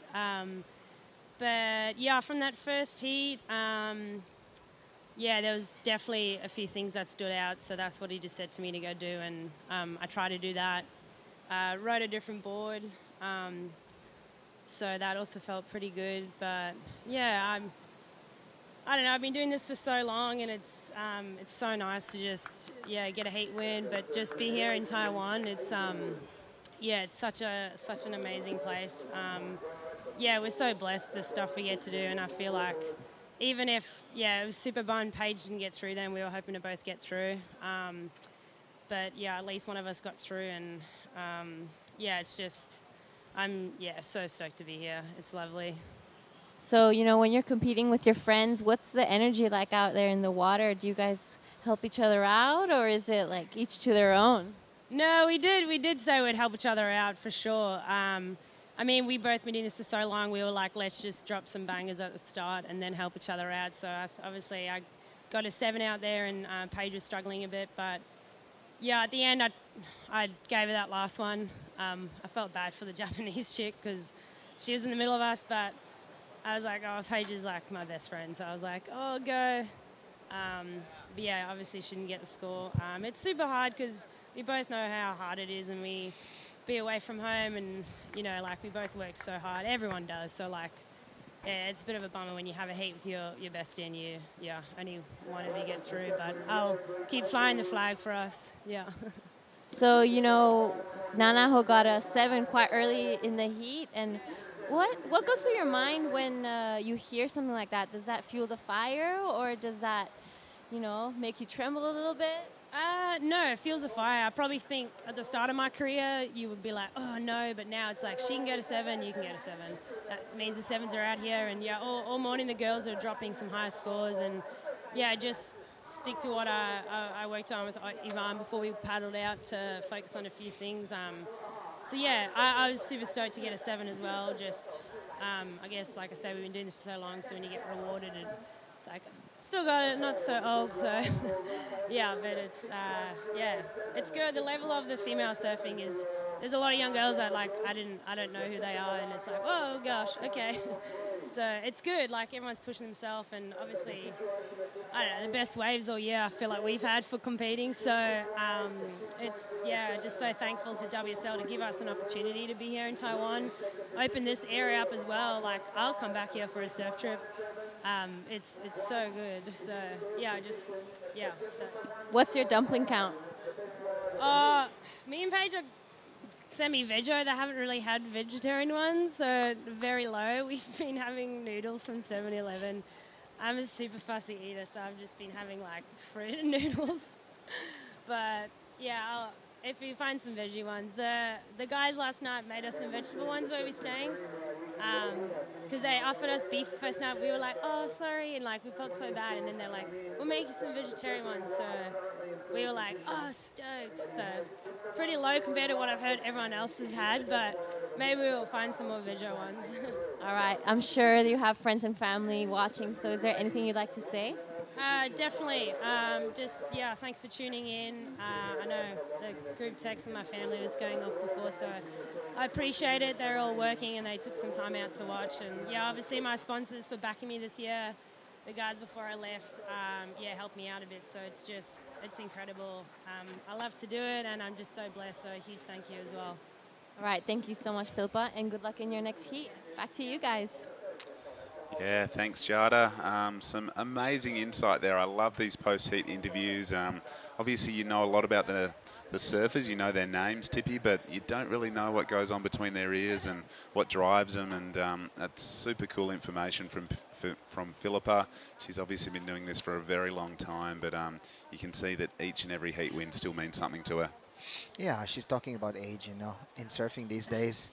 Age is just a number, you know. If you love, you know, competition, you know, you have the backup to do it. Like Philippa saying, you know, like why stop? You know, big part of this competition is actually traveling. You know, you might say like, you know, a big part of it is competition, but traveling is also a big part of it. And talking about competition, we're back in action right now. Reef Hazelwood just going, you know, like going crazy on that way. I got a little bit dizzy watching that one. A reverse into another reverse. Spinning to win was Reef Hazelwood. He fell on a wave, which was very rare for him, but it sprung him into action. He's locked in a 6.07 and a 5.43 to jump straight into first position. We'll await the number of that last replay we just saw on our screen. Jager Bartholomew has backed up his 5.5 with a 5.23. Ryuki has locked in a 4.67 and a 3.33, but sitting out there with priority and the best number of this heat so far is the Japanese surfer Hiroto Arai, and he'll just be waiting for another opportunity to unleash that samurai sword sharpness on his backhand. He's been really, really impressive to watch. Yeah, Hiroto Arai, the last two heat, he came back from behind, actually, you know. He was, you know, a little bit up on the rope, behind the rope, actually, and then there's one really good wave came to him yesterday and capitalized that one and get a hit win with a, you know, a 7-point or something. Here we go, live on the screen right now. We have Jagger. Wow, 3 big maneuver right there from the big guy from Gold Coast. Wow. Nice surfing there from Jagger. Yeah, it wasn't a big wave, but you can see he was putting so much into every turn, displacing a lot of water. And right now he'll hope to improve on a 5.23 being his low number. And with 17.5 minutes on the clock, I can tell you the last score for Reef Hazelwood has locked in at a 5.97. But this is the replay of the son of Bugs, the international surfing icon, and obviously he's learned a lot from his old man over the years. He's been probably traveling to so many events and watching it all go down, but as a young and powerful surfer, he really connected on that one well. Yeah, Bugs is the world champion 1976, if I'm not wrong. So good to see, you know, somebody is, you know, continuing his pathway there. And then Hiroto Arai on this one, he only looking for a 3.9 there, Justin. Looks like he could move into second right now, if not first. So interesting strategy there from Hiroto. Super patient, waiting for the good one. Yesterday I have a little chat with him on the post-heat interview. Here we go, Hiroto. He only traveled with his wife, just focus. And he said he don't really care about the, you know, the ranking, because he knows he still need to do a couple you know, strong result. But you know what? Deep in his mind, he said like he really want to qualify for the challenger. Yeah, he's definitely focused, as all these surfers are. They definitely want to get onto that CS event series and you know, challenge for a spot on the World Championship Tour. Yeah. I think he has definitely got the arsenal to be able to do it. He is definitely going to move up the leaderboard on the strength of that last wave. Yeah. So I think Justin, if you are familiar with the championship tour setup, you know, there's 11 events per year. So you know, WSL is really putting a lot of attention for the setup. You know, it's all about the surfer, you know, the surfing, the media, everything. You know what? Challenger Series is actually not far behind on those setup, you know. So to be on the Challenger Series, you know, amongst the best surfers in the world with all those big setups, spectators, you know, it's also a big achievement to qualify for the Challenger, and that's what they want to see. Stepping it up from, you know, surfing here like in Taiwan. This is a stepping stone to the big league like Challenger Series. Yeah, exactly right. That's the aim. Exactly right, Tippy. You know, the CT is the top 34 men, top 17 women, but right behind them, competing on the Challenger Series, they're rounds of 96 for the men, round of 64 for the women. So you're pretty much in the top 120, 130 surfers in the world if you are on the Challenger Series. And yeah, I think it is really cool that the WSL has sort of made the pathway a little bit clearer. You know, you don't have to sort of travel the whole world to chase all these points. You can compete in your sort of local region, and then if you do well enough, you then get on the Challenger Series. You can go to all these different parts of the world, and from there, if you do well enough, you can get on the Championship Tour. For me, a big step in the development of the sport, as we see some live action here. We'll catch up to this one. It's our Japanese surfer who has moved into second on his last wave. He is sticking to these left-handers, and I think these are the, you know, the better scoring opportunities are well and truly coming on the lefts today. He is heading back to Taitung. This one's running so far. He likes it. Yeah. As we see Jagger now, just a quick in and out. But as I was saying, you know, the CT is hard now because you pretty much have, like you said, 10 or 11 events, and after Margaret River you have the mid-season cut, so you can, you know, spend half of your life qualifying, and then you have to perform in the first few events of the year. Yeah. We saw it, you know, last year in Margaret River, just the heartbreak and pain of a lot of guys. A lot of guys, and you know, girls, some big names that fell off, you know, Owen Wright. Leo Fioravanti. Yeah, there was a lot of them. Connor Coffin. You know, Steph Gilmore had to really battle hard to survive the cut in Margaret River, and she went on to win her 8th world title. So I just love all the twists and turns that the CT now provides, and And for me, no one's safe. You can be the best surfer in the world, but you have to perform, and you have to make that mid-season cut. And you know, at the end of the day, you want to make that top 5 and challenge for a title. So there's so many little goals and steps that you have to make as a surfer, and whether it's competing in your local region, getting to the challenges, you know, making the end of year cut to you know, join the CT, and then having to perform on the CT.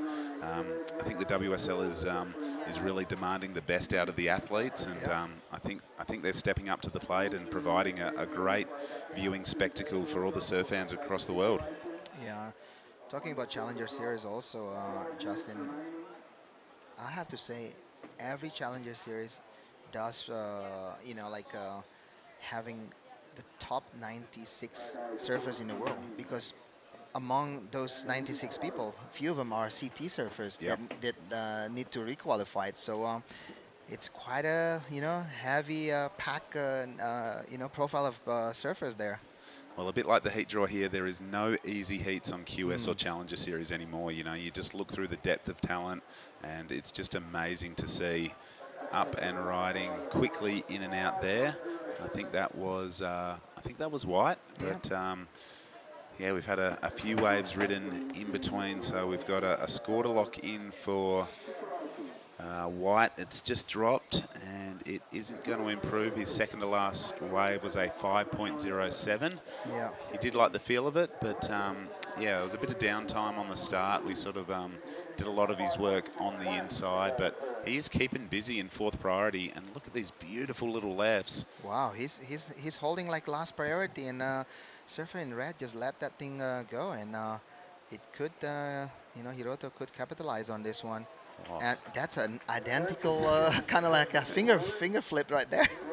Well, he's got a really good board under his feet, and he is just putting it in all the right places. So yeah, his requirement is just better than his backup score. But look at these little lefts. They're so clean right now. The ocean is just glistening. It looks like a champagne hour back home, which is that perfect little part of the of when the conditions are just so glassy and clean. And he really liked the feel of that one. Let's see what the judges thought of it. Yeah, I think the first one, it lack of size on that one, and it's a bit of repetitive, you know. And even though Hiroto think that was a good ride, but judges are, you know, putting everything on a microscope now. You know, if you can get a 6.83, you have to do a kind of like a, you know, similar to, you know, that the size of the wave, the flow, all the criteria need to be there, because if you don't hit all those criteria, the judges will not reward you. Yeah, there's a really experienced panel sitting up in the scaffold. They've got the ability to replay each and every wave. They can analyze and you know, critique each surfer's performance and compare it to the scores they've thrown for previous numbers. So the technology, even from the judging point of view, is really advanced, and I think it's you know, it's made their job a lot easier to be able to review and replay scores. And yeah, I think they've done a great job here in Taiwan, and you know, really rewarding those good waves when they come through. Yeah, just past us on the screen before, there was Roy Kanazawa from Japan getting ready for his heat. So yeah, it does. 6.53, second highest score of Hiroto Arai, does put him in the first place right now. And yeah, Jagger Bartholomew is still looking for 6.54 now. And Ryuki Waida, I'm pretty sure Rio is watching right now. So, you know, Rio is been in a lot of situations like this, you know. I'm pretty sure Ryuki is also, you know, been in a situation like this when he need a one big score. But time is still long, you know. If you cannot build with one score, you could do by 2 score, you know, like replace that 4, 6, 7 into a bigger score, and your requirement gonna become a little bit easier. And yeah, that's what Hiroto Arai been doing, just building and building. Here we go, Ryuki Waida. Yep, live action here on his backhand. That was a beautiful first turn, but you can see the wave's gone a little bit small pretty quickly. Does connect with a series of nice maneuvers, but you know, you just look at the size of the wave and you know, how many turns he was able to execute. I don't think it's going to be the 7.37 he needs, as we see the replay. of Hiroto Arai. Another nice wave here from Hiroto. You know, as soon as he's back in the first position with, you know, like a comfortable score, all he needs to do now is just improve. Yeah. Yeah. So, on the other side of the draw, we have Ryuki is the one who's chasing a big score. He have, you know, all the pressure is on him. You know, you can see from wave selection. Pressure can show from even a wave selection, you know. So, you know, Ryuki looking for 737. I'm pretty sure everybody in Indonesia, you know, all the Legian board riders crew, they're watching, they're giving, you know, all the prayer, the supports, the energy. They want to see Ryuki, you know, one of our, you know, good surfers from Indonesia to advance. Yeah, most definitely a really cool international flavour to the draw here in Taiwan. We've got two Australians. This is one of them with a great fin waft into reverse, Reef Hazelwood. This guy is amazing in the tube. He's amazing above the lip as well, and Hazelwood looking to get rid of that 5.97. What I like about reef surfing, it's really, really fast. His repertoire of innovative manoeuvres is right there, and he puts those innovative manoeuvres into functional parts of the wave. He doesn't wait for the end section to do a reverse. He goes hard straight away, and here's the replay. So first section, wow, bust the fins out, moved his feet forward onto the board to complete the rotation, and yeah, connected with another series of nice turns through the inside. So you can see Reef has sprung into action. He wants that first place back, and his requirement was a 7.29 prior to taking off on that wave. We'll wait and see what the judges thought of it with just on 6 minutes remaining, just on 6 minutes. And these are some really, really stacked heats coming up in the round of 16.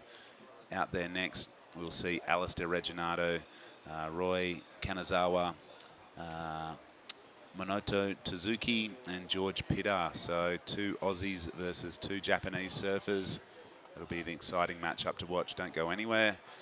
We look forward to bringing you the next few heats of the round of 16. The quarterfinals are currently on standby. We'll give you an update as soon as we possibly can on the format for the rest of today.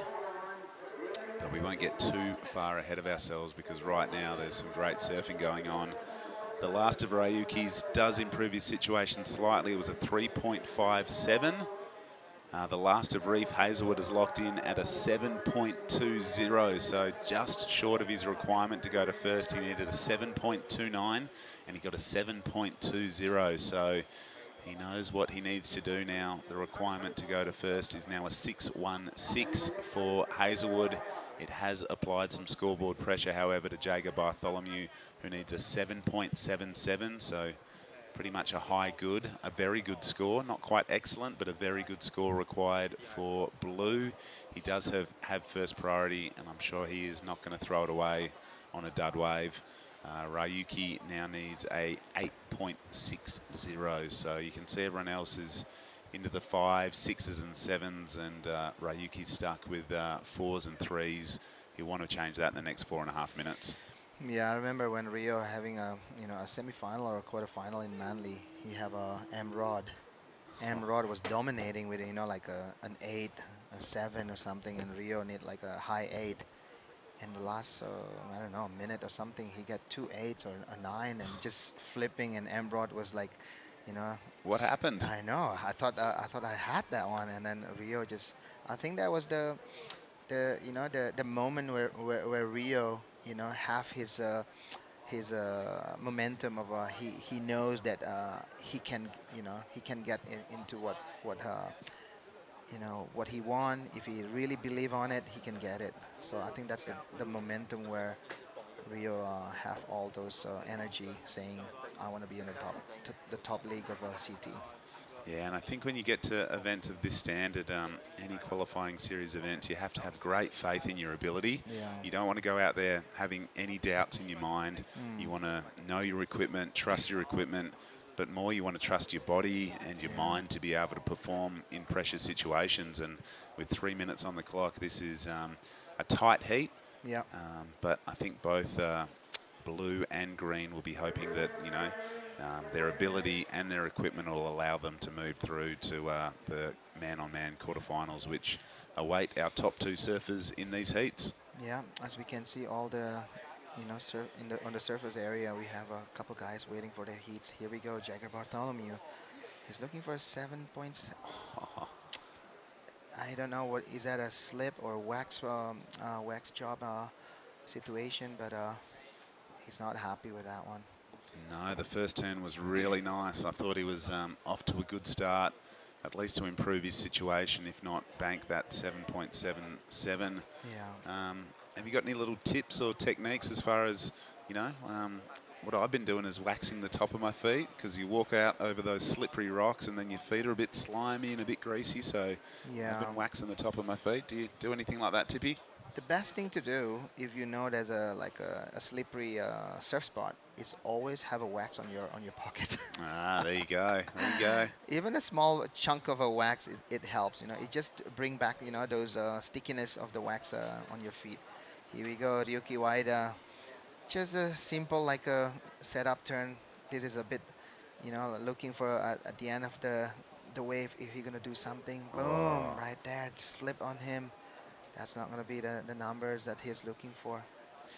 Well, he knew he had to do something pretty big. You could see him just eyeing off the section down the line. Yeah. Did get the board above the lip, went into rotation, but just lost the connection with his board, unfortunately. So that one is not going to be, well, probably won't go into his top 2 despite the work he did on the opening part of the wave. And time is now the enemy of Bartholomew and Wider with just over a minute to go.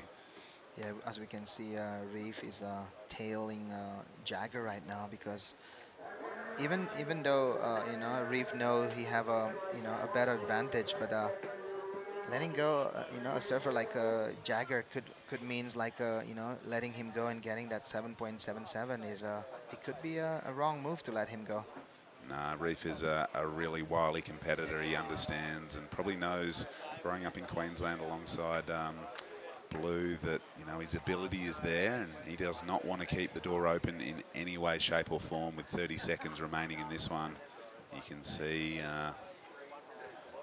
what's going on here. It looks like Reef has been sold a wave, but time is probably Bartholomew's enemy here, as Reef will just take this one through to the inside with 15 seconds to go. Ryuki going vert on that one. That was a good-looking wave from Ryuki, but it's just dying off that wave with 9 seconds to go. It could be, the last hoo-ha for Ryuki and also Jagger. Yeah, well, unofficially, it looks like white and red will make it on through to the man-on-man quarterfinals. We're going to take a short break from the Taiwan Open of surfing and be right back with Heat 2 of the round of 16 right after this.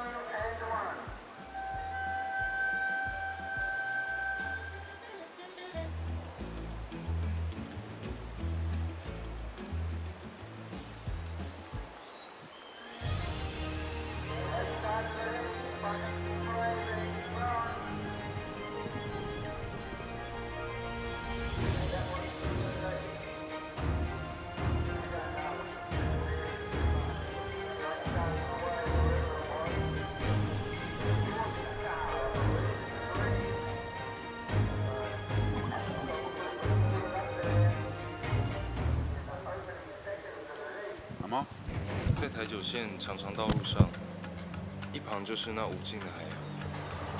台东 Start 旅行是一场灵感的捉迷藏。台东是个美丽的地方，也是个很真实的地方。一起来寻找新的方向。台东 Start。Rider in this heat, a 6.8 through. 6.8 through. 3.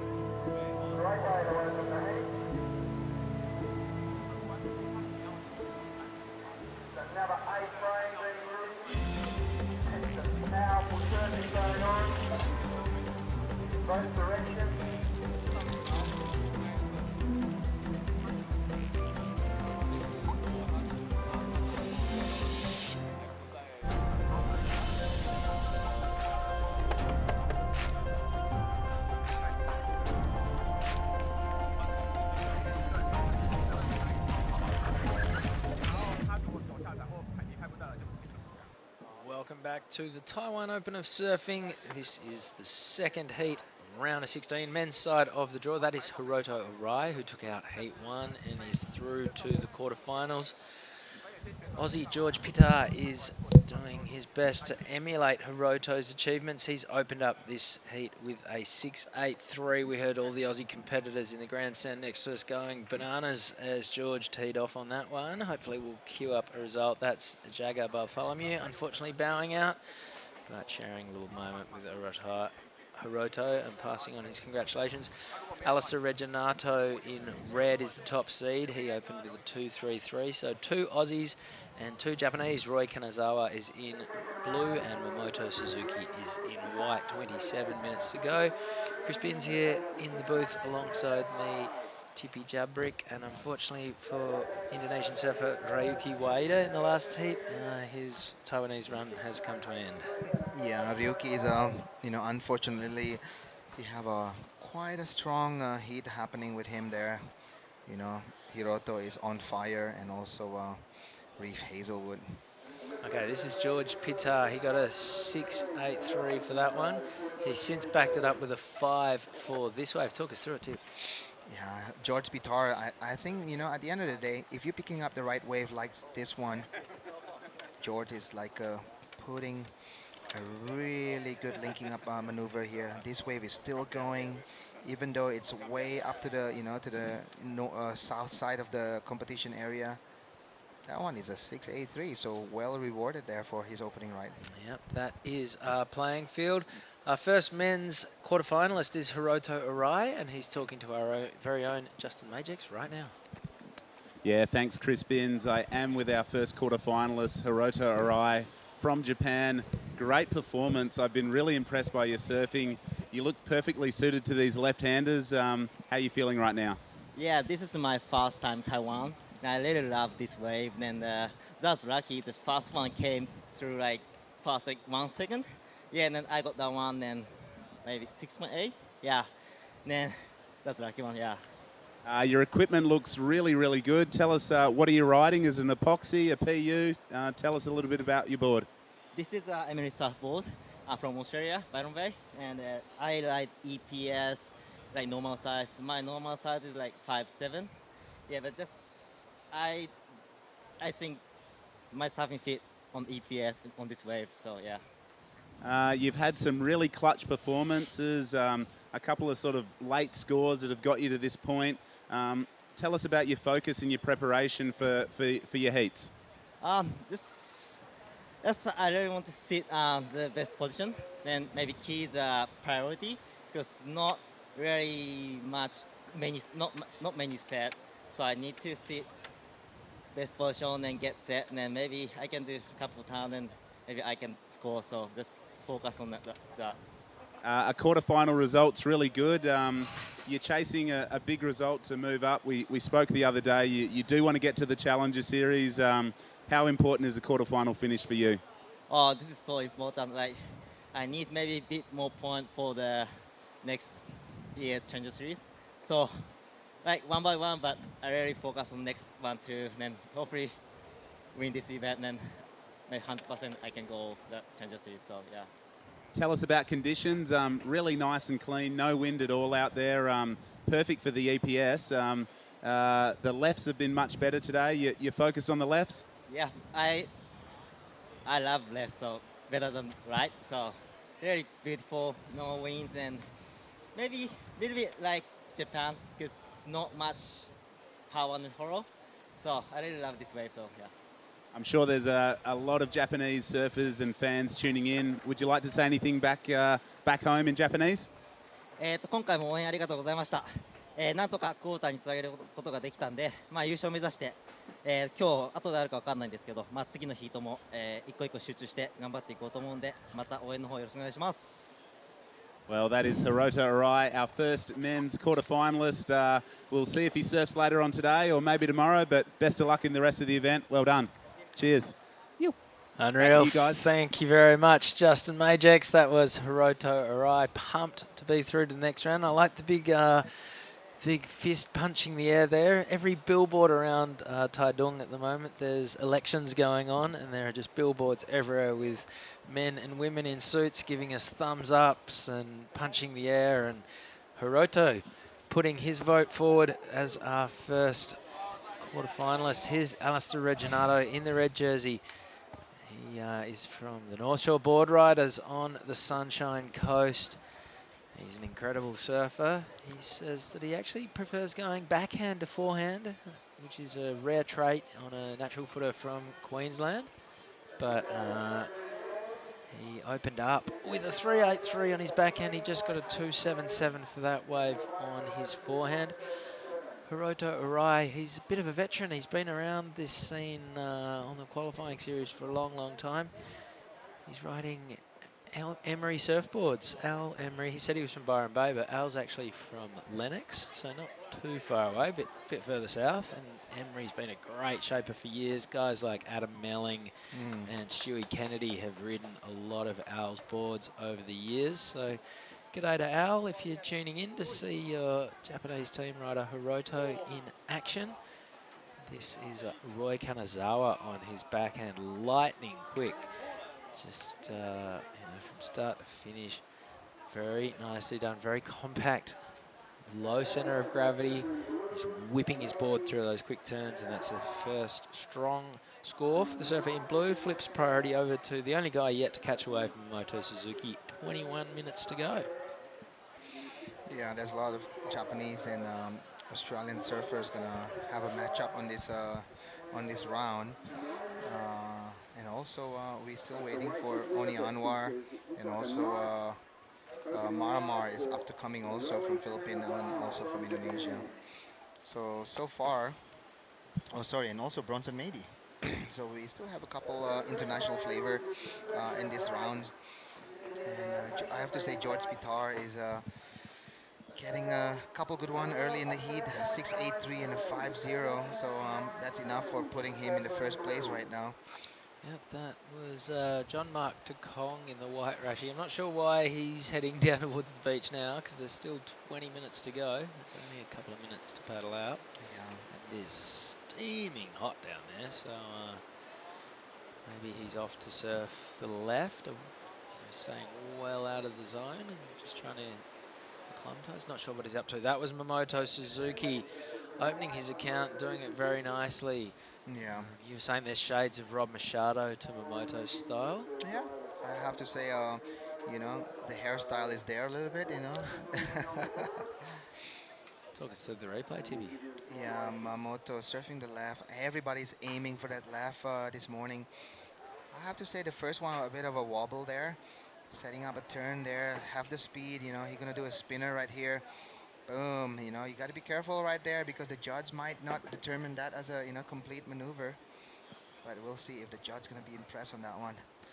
That is Alistair Reginato. He's got a replay to come so he can tell you what he got up to. And George Pitar in green has a number to drop as well. Talk us through Alistair's wave. Wow, that's a nice vertical opening right there. Whoa. Another big one there from Alistair. I have to say this is going to become like a, you know, a good number to keep for him, yeah. Even though that thing is dying off, but 3 big damage already been done. Yeah, that's definitely Alistair's best wave. Could even challenge George for the best wave of the heat so far. 19 minutes to go. A bunch of scores to come in for all 4 surfers. George Pitar is in the lead, has priority. Momo Suzuki is sitting in second priority, and Mamoto, his sister Amuro Suzuki, won a World Junior Championship right here at Jinzun Harbour. On her backhand, she's an incredibly compact, low centre of gravity, natural footer, absolute dynamo. And she did it very nicely on her backhand, right out in front of us here on the left. As you can see, Roy Kanazawa, a lot of the, you know, like waiting on that section to open up for him. But, you know, couple turns there, he doesn't look happy on that one. That's why he's kicking out. No need to do, you know, those final touches on that wave. Yeah, what a good news, you know, for the Japanese. They have Hiroto Arai already in the, you know, the first quarterfinal. We also have one Australian, Reef Hazelwood, already in the quarterfinal.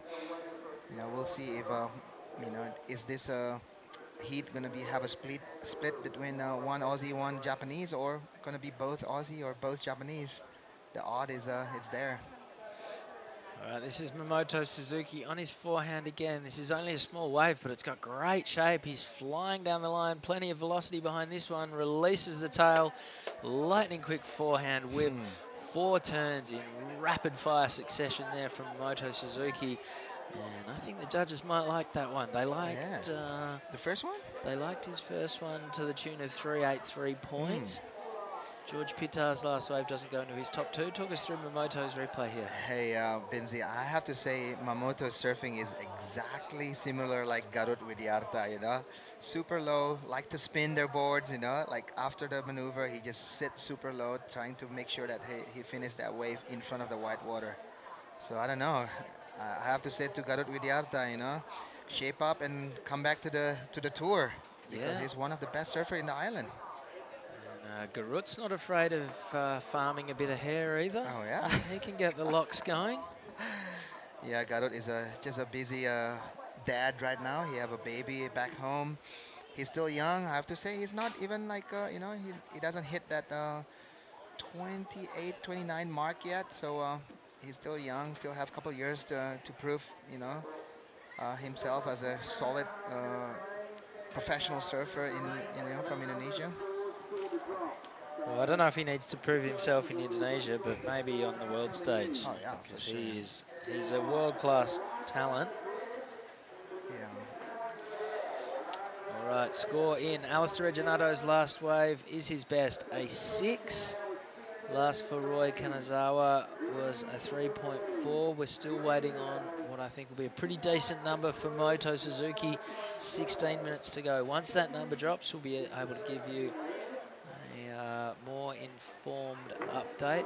There is the next heat. 2 Indonesians, a Filipino, and a Japanese surfer in action. This is Roy Kanazawa. Oh. This is a good-looking wave. It's standing up. He's cracked it 3 times. Plenty of drift out of the tail. Oh. The 4th turn was strong as well, and he is out of there. Big number to come for the surfer in blue. Wow. The action is heating up in the 2nd heat of the men's round of 16. Wow, that was a good wave from Roy. Last score for Mamoto Suzuki was a 4.53. Here's Roy's wave. Roy opening up with a super strong top turn there, Binzi. Another lining up perfectly for him. And this last one, he almost overcooked it, but he managed to get out of it. And lucky for him, he didn't do any wall climb there. If you know, I think that's enough. You know, he did enough to get a good score on that one. Yeah, this is really going to tighten things up. At the moment, there's about 3 points between 1st and 4th. But Roy Kanazawa is going to rocket his way from 4th straight into the lead. A 7.4 the result. And easily the most explosive and dynamic wave of the heat. Here goes Momo Suzuki flying down the line. Speaking of dynamic, this guy's a dynamo. He's very exciting to watch, but that wave didn't offer him any form of opportunity to unleash, and he is out of there. 14.5 minutes to go.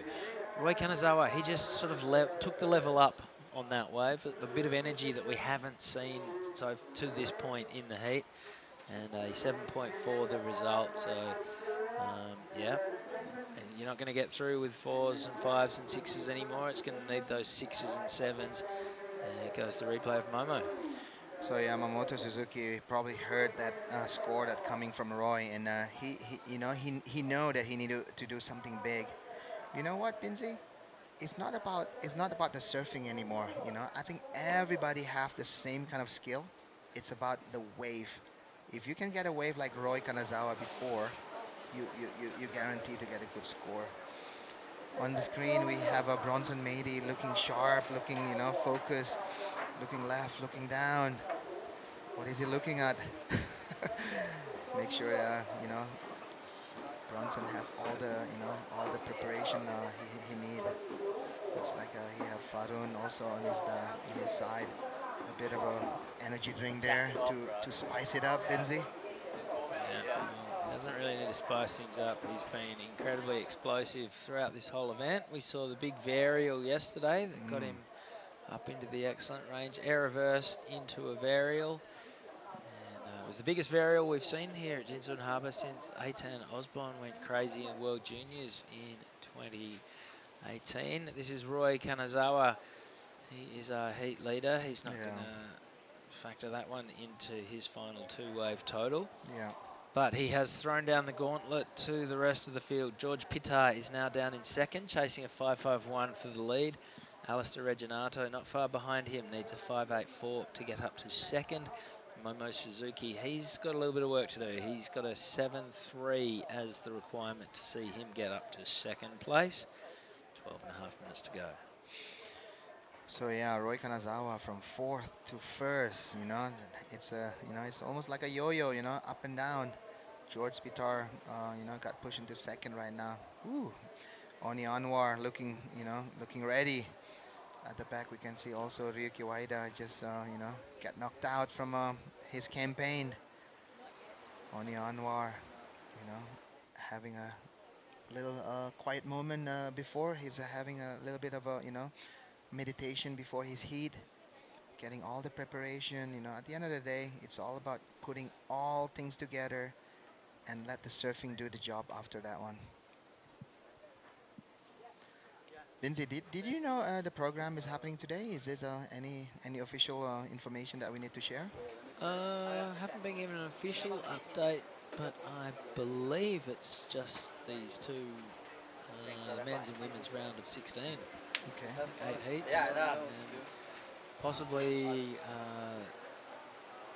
all 8 quarterfinals tomorrow. Okay. And maybe looking to set up a big finish on Saturday. Okay, nice. The semis and the finals. Yeah, hopefully we can finish it on the weekend, because we want to give as much as of an opportunity for all the, you know, the local spectators to come and witness this amazing surfing competition. Yep, sounds like that's the plan. Plenty of time up our sleeve, so there's yeah, it's been a fantastic pace, this event. We've had the one big day. There always seems to be at least one big day where you break the back of it and move through a lot of rounds. And we did that a couple of days ago with a big 20 heat, 7:30 till 4:30 run. Yeah. And then the rest of the days have been, you know, cruisy, early afternoon knockoffs. Yeah. Plenty of time to go surfing. Well, yeah, burn off the dumplings. Plenty of time to eat dumplings, and thankfully a bit of time to burn them off as well. Yeah. So there's a new welcoming words. You know, every morning is you say good dumpling, not good morning. Okay, Roy Kanazawa, that was a dud. Alistair Reginato looking for a 5.84 to get up from 3rd to 2nd. Not going to happen on this wave. Inside the last 10 minutes. Yeah, Alistair Reginato is, you know, been, you know, I have to say quite dominating, you know, from earlier round until this this round. He's the one who's chasing score right now. But this wave looks promising, actually, Binzi, but, you know, couldn't find the finishing touch. So, yeah, Alistair Reginato, he have a good score right there, a 6.00. He only looking for a 5.84, you know, with his skill set. Oh, very attainable. Very, very achievable for sure. And Mamoto Suzuki is actually the one that need to, you know, kind of do an extra mile on this round. He only have a 4.53 as his highest score, and looking for a 7.30 if he want to move into the next round.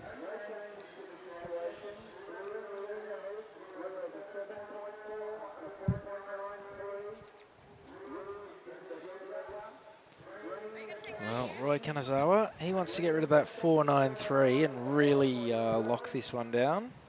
George Pittar, 6.83 is a keeper, a 5 is not. Alistair Reginato, a 6 is a borderline keeper. He really needs a second score. And Momo Suzuki, he wants to start again with 8.5 minutes to go.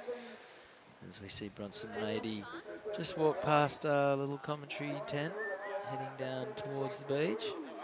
He'll be coming up against his fellow Sumbawan, Oni Anwar. So Bronson from Lakey Peak, but living in Bali these days. Oni from Lakey Peak, but Did a lot of his schooling on the Gold Coast in Australia and lives between Australia and Bali and Lakes these days. Here is George Pitar on his backhand. The green jersey flying down the line, looking to upgrade a 5. Not sure that really had the high points needed. Yeah, if we comparing with Hiroto's wave on the last heat, this wave have not the same identical juice on it. Or even Roy Kanazawa 7.4. You need to have that runner that allowing you to do strong maneuver. Yeah. Talking about George Pitar, Binzi, are you familiar where he's from? I don't know a whole lot about George, to be honest.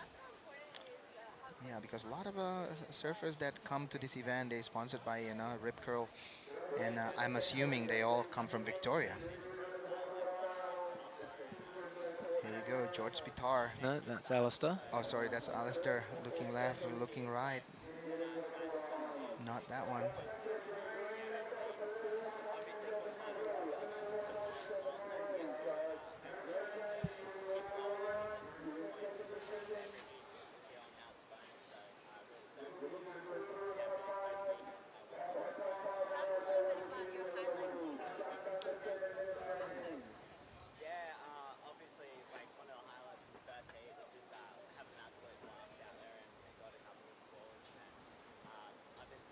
So 6.5 minutes to go. George Pitar is from Manly, I believe. Oh, Manly. Northern beaches of New South Wales. Beautiful part of the world. It's where Annie Dos Santos, the Brazilian surfer, lives these days. Yeah.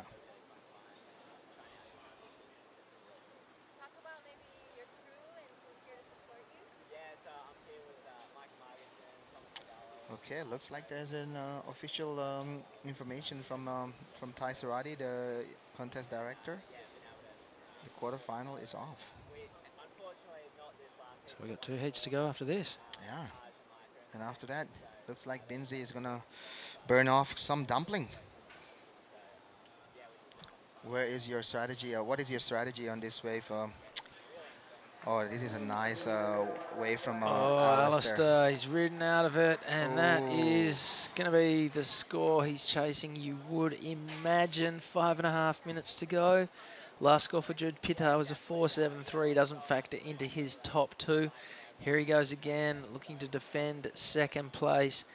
Alistair Reginato was chasing a 5.84. Fight off the one good turn, and then threw up the big punt.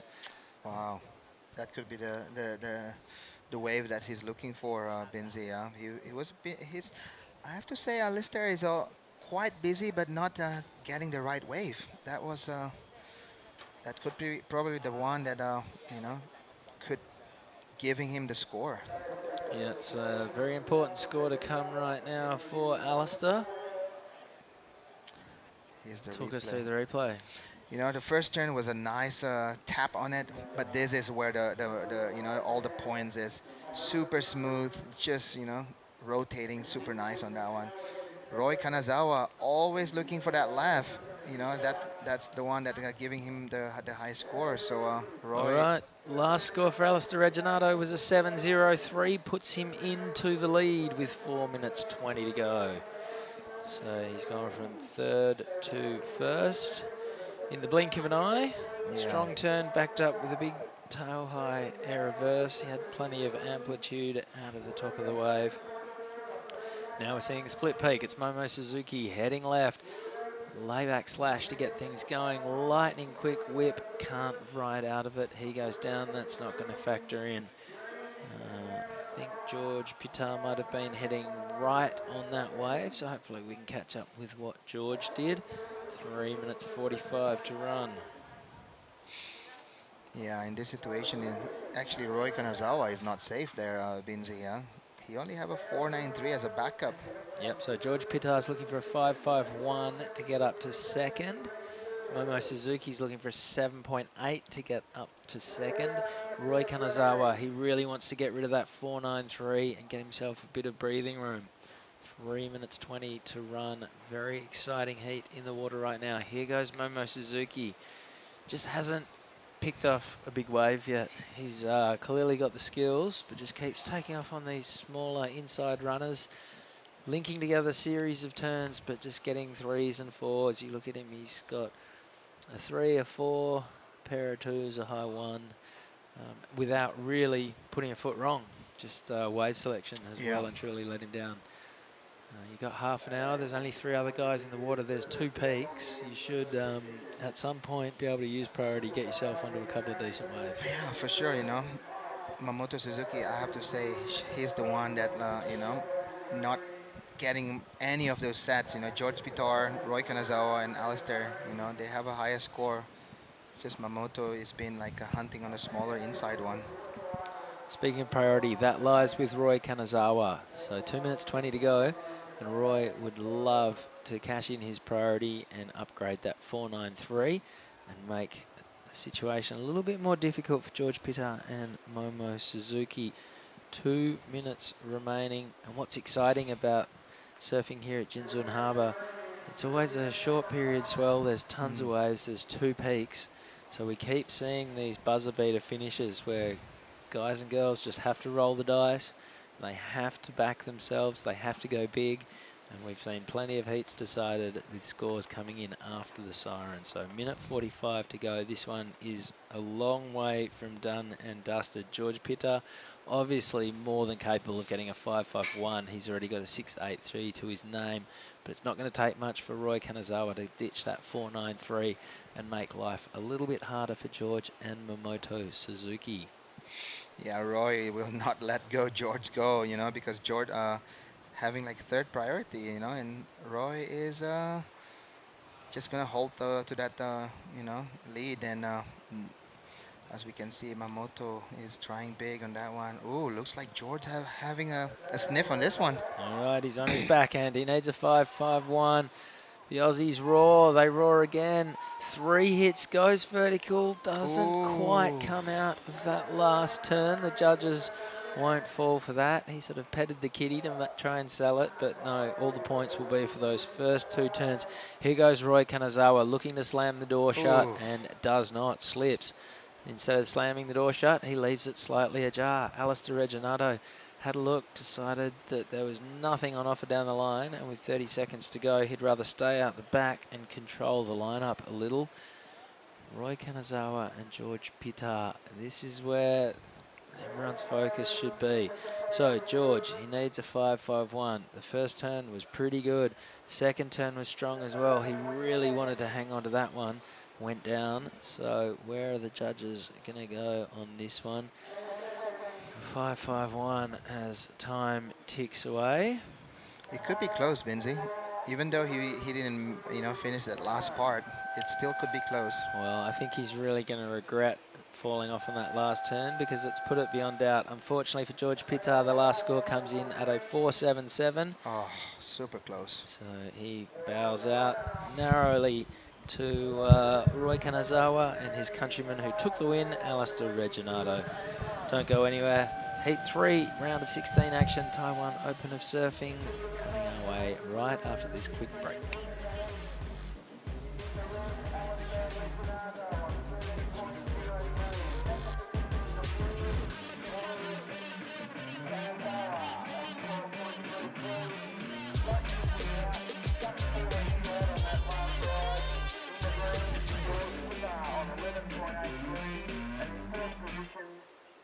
Mamoto Suzuki on 8.36. So Reginato and Kanazawa go through to the quarterfinals.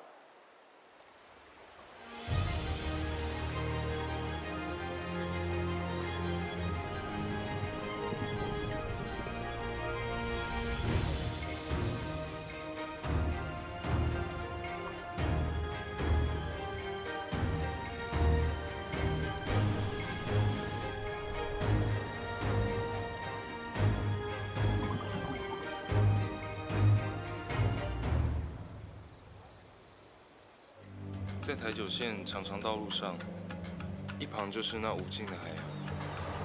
台东 Start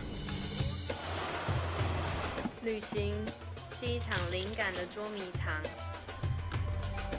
台东是个美丽的地方，也是个很真实的地方。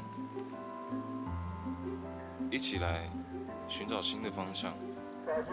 台东 start。Heat 3,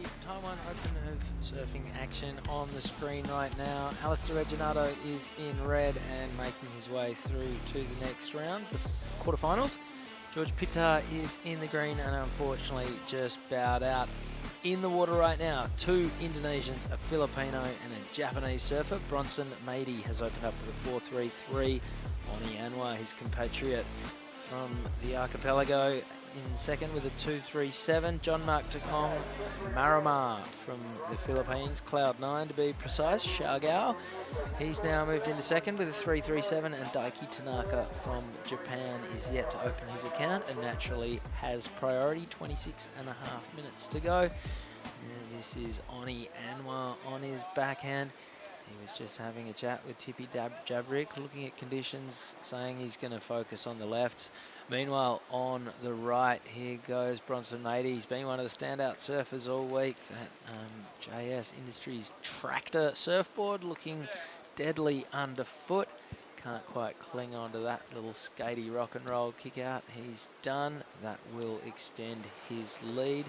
Shaba Lagarde, you've been floating around on the competitor's deck. What's the vibe like out there at the moment? Yeah, it's, I mean, it's really fun. In some areas, obviously everyone that's getting ready to go to their heat is really concentrated, but everyone's here supporting each other. It's really great. I had a chat with a few of the surfers. They went to surf other places.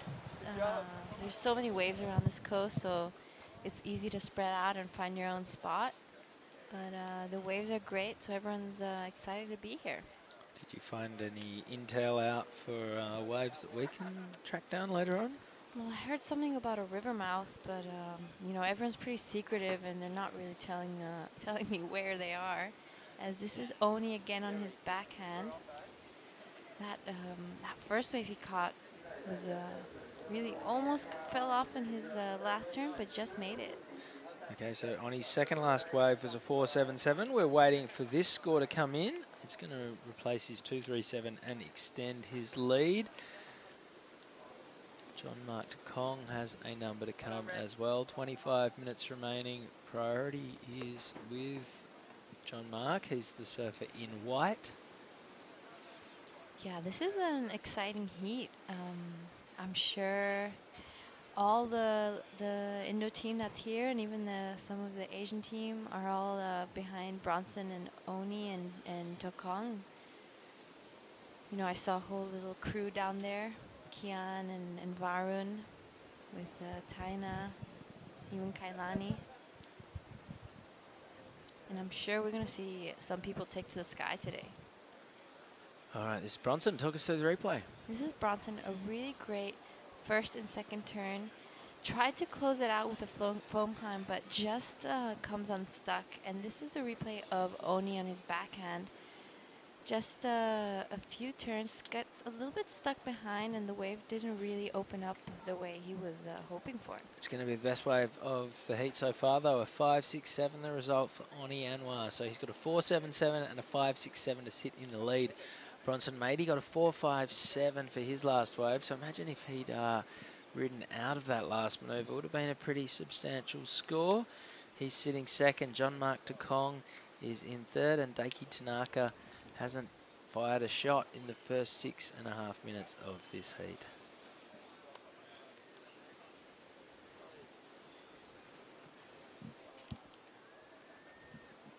Here is away from John Mark Takong. The replay, 2 good turns and quick out.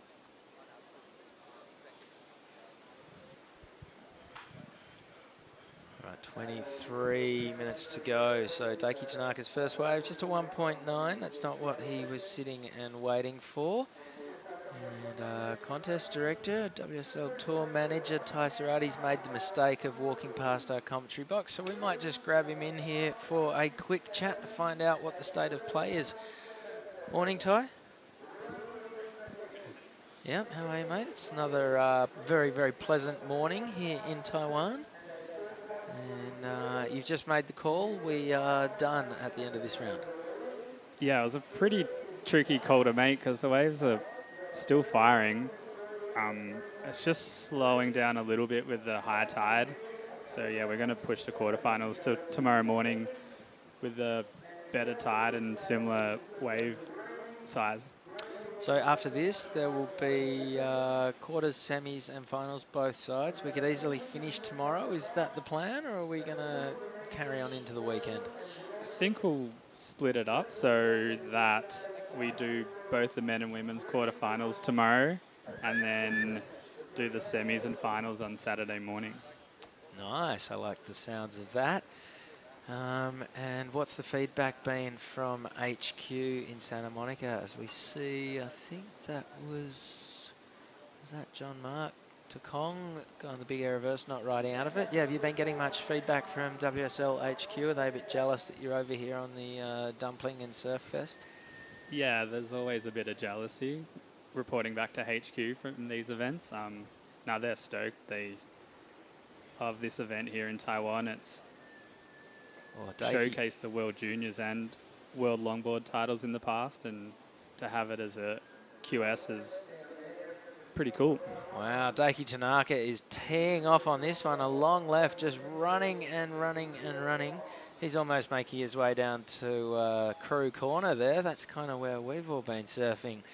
All right, someone who's been surfing a lot is Justin Majax, and he's going to be having a chat with the winner of the last heat, Alistair Reginato, right now. Yeah, thanks, Chris Binns. I'm here with Alistair Reginato through to the quarterfinals. Reggie, great performance, great result. How you feeling? Yeah, feeling really good. The waves are fun as again, super rippable. It was a bit of a tougher heat, that one for me. I didn't really get off to the start that I have in the last few heats. And it was nice to perform when I needed to score. So yeah, I'm feeling good. Mate, arguably the cleanest conditions we've had for the men's competition thus far. It's a little bit slow, but when the waves come through, they're so fun. Yeah, it's so fun. The good thing about when it's clean like this is the epoxies are just so nice, and it makes the board decision really easy. And there's hardly a drop out of place when you get the right wave. It's a perfect little bowl. So it's just finding those waves and performing on them. A bit of a bummer that George Pittard couldn't make it through with you. Is it tough to surf a heat with, I guess, your fellow countrymen? And I guess it's all business when it comes down. You're surfing for yourself, but he's been surfing so good. A bit of a shame for him. Yeah, absolutely. It sucks coming up against your mates. But yeah, like you said, it's business as usual. I was lucky enough I went to first, and then with like 2 minutes to go, I was egging him on to get a wave, and I thought he might have almost got into second on that last one. I think he might have fell on the last turn. But yeah, he's been ripping. He's one of my favourite surfers to watch. He's a tall boy, but he rips. So it's a bummer to see him fall out of the comp. Mate, a quarterfinal finish, or we're definitely hoping you go a little bit further, but a quarter's definitely a keeper result. Tell us about your other results on the QS so far. Yeah, it's probably one of my best results. I've had a second and a third in a 1,000, and I think back in 2019 I got maybe a quarters in a 5,000. So yeah, feeling really good. I've finally put together some surfing in something other than a 1,000, which has been my goal, to take out either 3,000 or 5,000. So yeah, I'm on the way to achieving my goals. So yeah, I'm frothing. Next round is man on man. What changes in your outset or in what you put together when you've only got one other guy to worry about? Probably a touch bit more selective. Not a whole lot. I mean, I'm just going to be focusing on what I've got to do again. So just finding the waves that allow me to do my surfing and perform on the waves. So not a whole lot, but I would say if we have 30 minutes and there's only 2 of us out there trying to find the 2 best waves that come through, and shouldn't lose many heats if you do that. So I'd say become a little bit more selective. Very good advice. We're asking everyone if they've keeping a count of their dumplings. How's your dumpling count going at the moment, mate? Well, I think from the night we went out, I think we kind of ate too many dumplings, so we've stepped back a bit, but we've been getting the count of our pork buns up a fair bit. We're doing like 8 a day, so yeah, we're trying to try all different things. So we've had some noodle bowls and some pork buns and a bit of everything. So we've probably pushed back on the dumplings, but I would say tonight we'll probably have another crack at them. And tell us, this is the main competition venue, but have you explored around Taitung a bit? Have you surfed any other waves and, you know, scoped out the amazing scenery? Yeah, we surfed a little wave, a little river mouth, just 2 kilometres up the beach here with the boys yesterday. We had a little tag team, kept it fun. The boys had a couple of beers, so we were just trying to keep it light and fun. But yeah, there's a sick little waves up there. Hell, little teepees, kind of similar, probably a little bit closer to the beach down there, so some good ramps. But yeah, there's heaps of good waves that we drive past, all these little nooks and crannies, and it looks fun as. Well, Alistair Reginata through to the quarterfinals. We'll wish you the very best of luck for the rest of the event, and hope to see you in the semis, mate. Cheers. New beauty, Alistair Reginato with Justin Majex, who looks like he's on safari. And one guy who's been hunting down some scores while we're away was Oni Anwar, locked in a 6 for his last wave. Here goes Jean-Marc de Kong. He has well and truly lost his board on that one. He is sitting 3rd. Here goes Oni once again. So the Sumbawan Slayer is staying very busy, gives himself a little fist pump as he kicks out of that one. So Oni Anwar is feeling it. And Tai Sarati, were you here in 2016 when Oni Anwar won for the first time? I was. I think he beat Cody Robson in the final. And was that a QS 3000? It was either QS 1500 or 3000. It was a pretty exciting final. Cody went for this huge air and landed it, claimed the air, but then didn't ride out of it and lost to Oni in the dying seconds. Oof. All right. Well, we might have to get stuck into Cody Robinson about that in our fantasy chat group.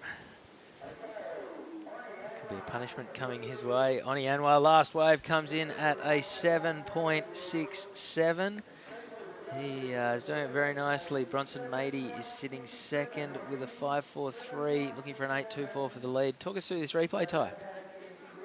Yeah, Oni has been on fire this whole event. He's had a pretty solid year.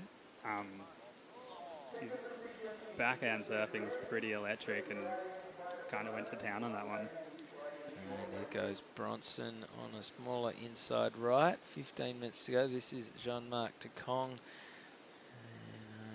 Well, he's sticking with it. This one's standing up. That board looks so good under his foot. It just looks glued to him. It's not the biggest craft in the competitor rack, but it gets around the place. Oni's younger brother, Jean-Marc de Kong. Yeah, they look pretty similar, don't they? I called him Anwarinho the other day, little Oni. Talk us through it, Jada. Yeah, here's on his backhand. This turn was right in the pocket and so smooth. Just got slightly stuck behind it, but here he finished it off nicely as the wave slowly tapers away. And here comes Bronson. We didn't see this first part, but 2 really great turns. Wasn't really maybe what he's looking for, as Oni already has a 7 under his belt. Yep, so Bronson, he'd need that to be above a 5.43 to factor in. I think Jean-Marc de Kong's got far more chance of his wave counting in his 2-wave total. 14 minutes to go. And what's next on the WSL calendar for you, Ty? We're actually pretty excited to be running the first QS event in the wave pool at Urban Surf in Melbourne. Yeah, the Rip Curl Pro Urban Surf. Yeah, it should be pretty exciting and a little bit different. Running an event in one day in the wave pool, obviously. It should be entertaining. And I hear you're flying in for the event? Yeah, I'm coming over from WA. I'll be in the booth with Stace Galbraith, True Starling, and another VIP commentator whose identity will be revealed closer to time. Here goes Daiki Tanaka on his backhand. And I know it's a pretty obvious low-hanging fruit gag, but as a contest director of a wave pool event, do you have to, what's your job? Yeah, I don't know. Maybe I'll just be kicking back in a deck chair by the pool, just watching. You just turn up and make sure there hasn't been a power outage and we're good to go. Yeah, I think it'll be... That's us. We love Taitung. No, I'm pretty excited to see how it all works. Been working with Surfing Victoria on some formats for the event. And how is a heat going to run? They're four-man heats, obviously, in a QS 1000? It's going to stick to the same formula as normal QS heats with 4 competitors, top 2 waves, and the top 2 advancing. Yep. And there'll be... So you've got 4 surfers in the water. The average set at Urban Surf has, 6 to 8 waves? So is there priority? How does that... Is it a coin toss at the start to determine the order? There's predetermined waves and wave order. Right. Each set will have 2 rides, and then they'll alternate between the 4 surfers. We're going to run the men's on one side of the pool and the women's on the other side, running at the same time. So it'll be lots going on. Oh, wow. Yeah, okay. It'll be an action-packed broadcast, so I think you'll have your work cut out for you, but it should be entertaining, and yeah, I'm really looking forward to it. Yeah, that's incredible. So you're going to have surfers basically surfing towards each other at the same time. The waves, if you actually take a step back from the pool, the left and the right don't break perfectly at the same time. There's a little bit of stagger, but not enough where you can show one wave and then another. So that's going to be fun for the broadcast crew. Yeah, they're going to have their work cut out for them, that's for sure. And so you said there's 2 waves ridden per set. So that's 2 surfers will sit there. Can you paddle and miss? If you're the first in the rank, can you wait until, say, the 3rd wave of the set before you go? No, you'll be given like a wave. Oh, Bronson Matey, backhand air reverse. Daiki Tanaka in reply. 10.5 minutes to go. Last wave for John Mark Takong does go into his top 2 of 4.23. But Bronson Matey, let's have a look at this replay and see if he's throwing the cat amongst the pigeons with this air reverse. Keep talking, Ty. Run us through this formula, sorry. So it'll be predetermined waves. It'll be, say, like wave 2 and 5 of the set that the surfers will ride. And there'll be a wall marshal telling the athletes which wave to catch. Unreal. And how long will the average heat take? The average heat will take about 16 to 18 minutes. Okay. And each surfer will get either 4 to 5 waves per heat in the early rounds. And then will you be adding sets? Like, will the final be more sets? Yeah, the semis and finals will get slightly more sets. I like it. And I like the fact that it's a 4-man heat, not a 2, because if you have 2 surfers and the first person falls, then the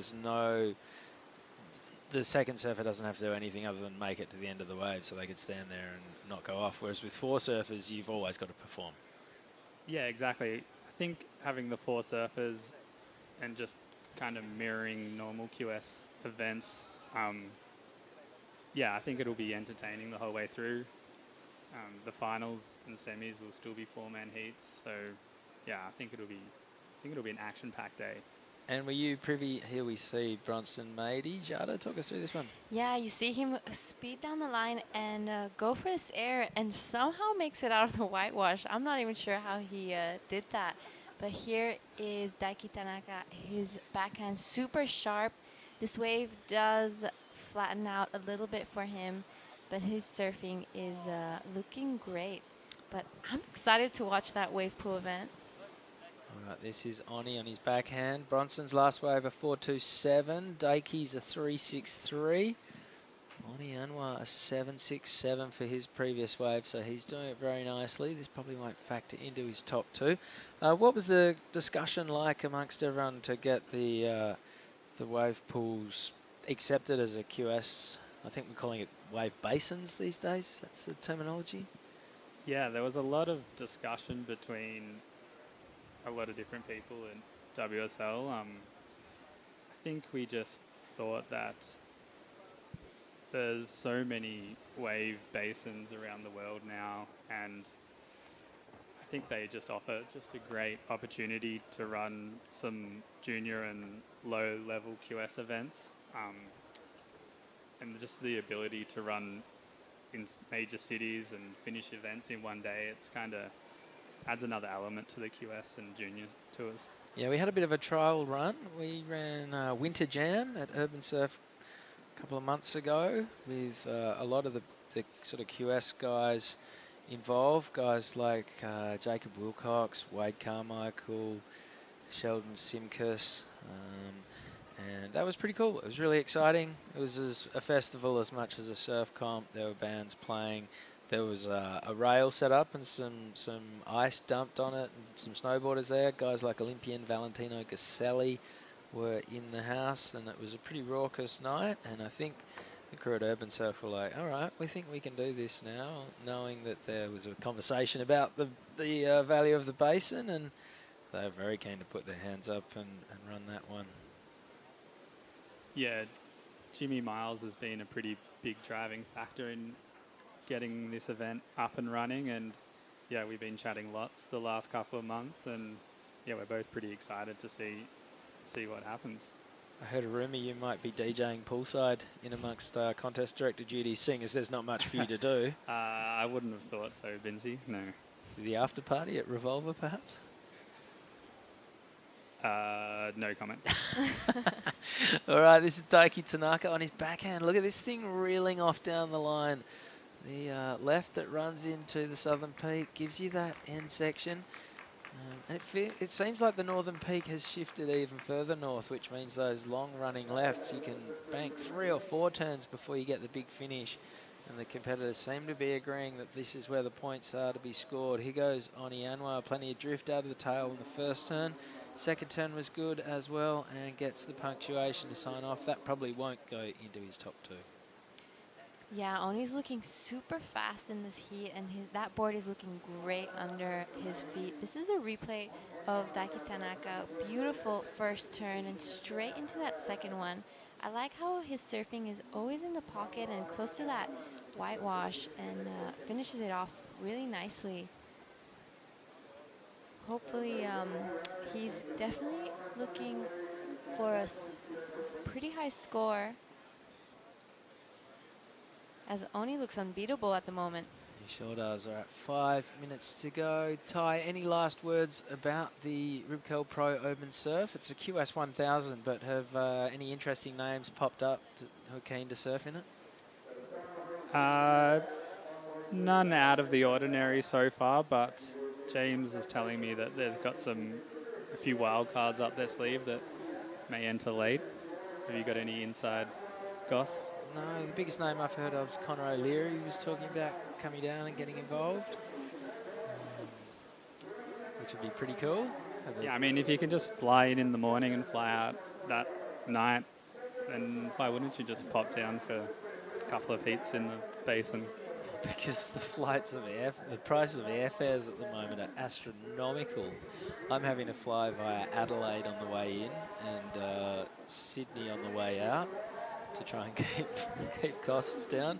Here goes Bronson, goes the big layback. The board's still sort of under his feet, but can't ride out of that one. 4 minutes to go. All right, Ty, always a pleasure having a chat. We're down to the business end. It's all finals after today. And you've obviously got to be pretty happy with how everything's gone so far. Yeah, couldn't really ask for much more. The event has had waves the whole time, and yeah, really looking forward to see the next couple of days and see what the finals bring. And all the Taiwanese crew around the event and the Taiwanese surfing community, they're all happy with how things are going? Yeah, they've been so welcoming, and a lot of them got an opportunity to surf in the event this year. So yeah, I think it'll just improve the level of surfing here, and hopefully next year more and more of them enter and get better and make more heats. And yeah, I think the event for Taiwanese surfing is really a blessing. And little Jay Who's gone viral after his Felipe Toledo Wolverine claim, got sort of 60,000 views on Instagram yesterday. So future star of Taiwanese surfing, born a couple of days ago. I think Noah just told me it went over 90,000, so it's blowing up. Wow, all right.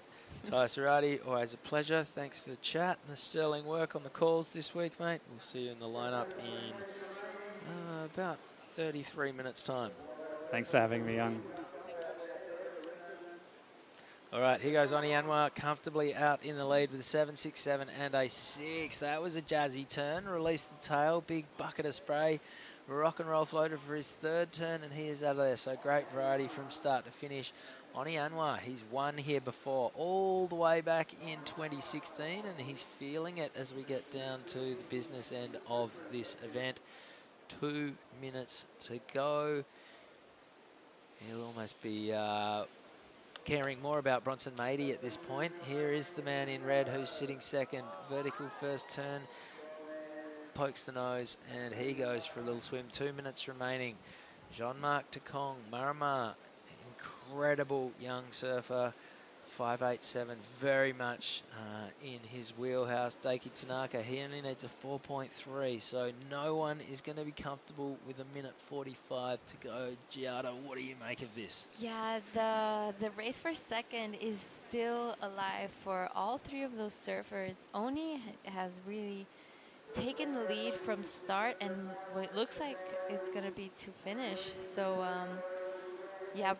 Bronson is, Oni's next generation, I guess, from Lakey Peak, and it'll be great to see those two surfers progress together. Yep, Oni. So his last wave came in at a 5.1, does not go into his top two. He's throwing away, 3 5s, 2 4s. He's doing it very, very nicely. Bronson Mady would love to upgrade his 4.67, a 10.1 total. He'd be lucky to get through with that under his belt, but he definitely wouldn't complain. 40 seconds to go. Jean-Marc Tacong needs a 5.87. Daiki Tanaka only needs a 4.3. Bronson probably wants to go over and either get a wave of himself or get eyes very much on Daiki Tanaka. Here goes Jean-Marc Tacong. He's going to need to take to the sky and do something big. Throws up a big lofty punt and rides out of it.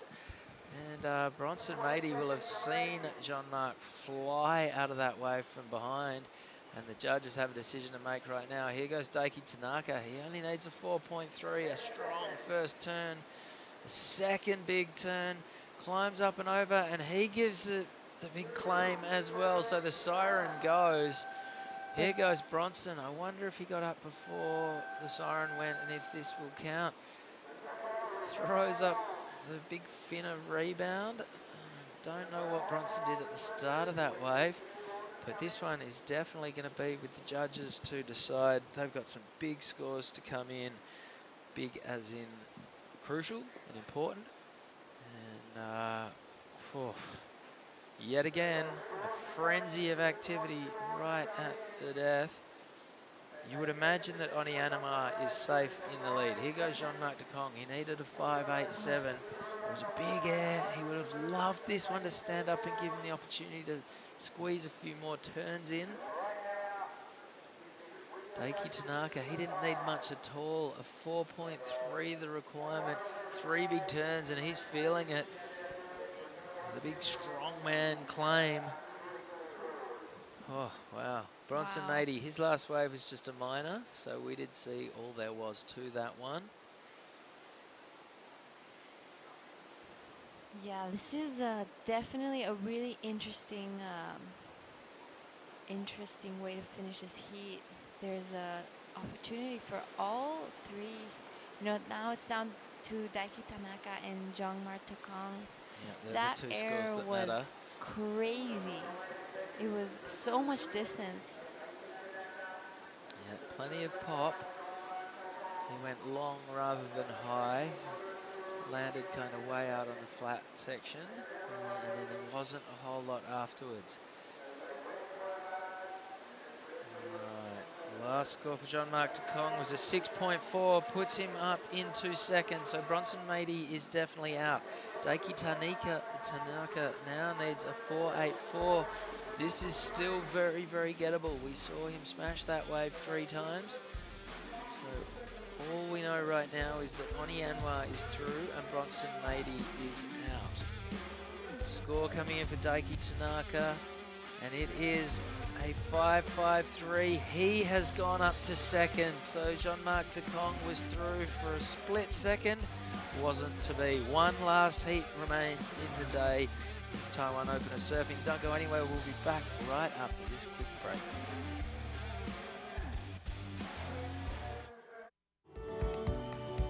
有时候我们会观察那个树梢地面的摆动啊，或者是旗子，但是看不到最快最好玩的方法。你看口水它移动的方向，它就是我们地面风的速度在变方向。等一下呢，我们要去的那个前点要当点表，深度蛮深的，所以我们都要检查一下啊、你的电脑表看看有没有进入最大的点极限。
All right, last heat of the day. That is Oni Anwar washing off after a real nail-biter. Whew. We saw Oni, the only guy with a little bit of breathing room right at the end. Bronson Matey was sitting in second when the final buzzer went. He was then overtaken by Jeongmar Takong, who was then overtaken by Daiki Tanaka. And Oni will be very, very happy that he had nothing to do with that scrap for second place. He's smiling, he's always smiling, but perhaps a little bit bigger than normal right now. Very great performance from the Sumbawan. Chris Binns here in the booth for the last heat of the day, alongside me, Justin Majex. And Justin, you've been out and about. What's the atmosphere like out there? Yeah, it's sort of a great vibe. Obviously, with heats like that going down, there's a lot of anticipation, a lot of people sitting on the edge of their seat, awaiting the outcome of that one. But yeah, a really close little battle. And as we get to the pointy end of competition, of course, they're always tight, but none come tighter than that one. That was a real show-stopping finish. Let's talk about the heat in the water right now. Jarvis Earl opened proceedings with a 6 for for the Aussies. Marlon Harrison is also joining him. And then we have two Japanese surfers, Yuji Nishi, one of my favourites, and Rinta Utu is the surfer in red. So two Aussies and two Japanese, fittingly rounding out the last heat of the day. Here goes Jarvis Earl on his backhand. Yeah, he's lethal no matter which way he's going, but this is a great way to open this heat, and 3 crisp backhand turns. Does well to extract everything out of this. And yep, little shove it to finish on that one. So a 6.0, a really good wave and a good way to start in the opening few minutes of a pretty stacked heat. Isn't it? Marlon Harrison, the number 1 on the Australasian rankings at the moment. Yeah, and he's qualified for the World Juniors as well, as we see Green up and riding. Yeah, this is Yuji Nishi off, and that was Rinta Utu, who was sort of heading towards him. So you can see the 2 peaks in operation there. It is the northern peak, that's the one to the left of the screen that is generally sort of where all the heavy lifting is done. And then we'll often see competitors sneak off to the southern peak if they're trying to get a wave to themselves. The right runs back in, gives you that closeout bash. The left runs off. Sometimes it stands up, sometimes it doesn't. Bit of talk about whether it gets scores because you're sort of watching it from behind. Well, it's been getting scores today. It's probably been out of the 2 waves, probably the greater opportunity has come on the lefts today. Certainly in the heats that I've called, a majority of the better scores have come on the lefts. But these beautiful glassy conditions on offer, as we see your favourite ripping into a great first turn. Yeah, this is Yuji Nishi. Behind him, Jarvis Earl in action. As Yuji signs off on the inside. And we pick up Jarvis. All right, he is out of there. We've got scores to come in for all 4 surfers. While there's some paddling and some arithmetic being done, let's cross down to Giada Lagati, who is going to catch up with Oni Anwar. Yeah, I'm here with Oni Anwar, the winner of the last heat. Man, Oni, you won. You were first from beginning to end. You weren't worried about anyone in that heat. Tell us what your trick was. All right, so I've been surfing in the contest so many times. So in my advantage is knowing that I'm surfing with my, buddies, and then Bronson, it's a freak, and because I was already like, I was scared already, like thinking about this guy always beat me, not Bronson yet, but Marma always beat me. So my goal is to revenge, and then I got him back, but it's still like 2-1.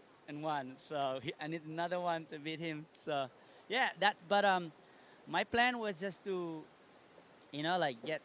get the good waves. And me and Jagger this morning woke up at 4:30 in the morning, coming here, like 45-minute drive, and we had a good chat. Unfortunately, he lost his heat, but hey, look, this is a wave, wave that choose you to win or lose. So I was lucky out there to get a good wave. So, yeah. So you and John Mark Takong have competed in a final recently together in the Philippines. What do you say was the difference in that heat compared to this one? Well, I wanted to beat him in his home, in front of his yard, that's like cloud 9. But unfortunately, he beat me again, and so this time we're out of our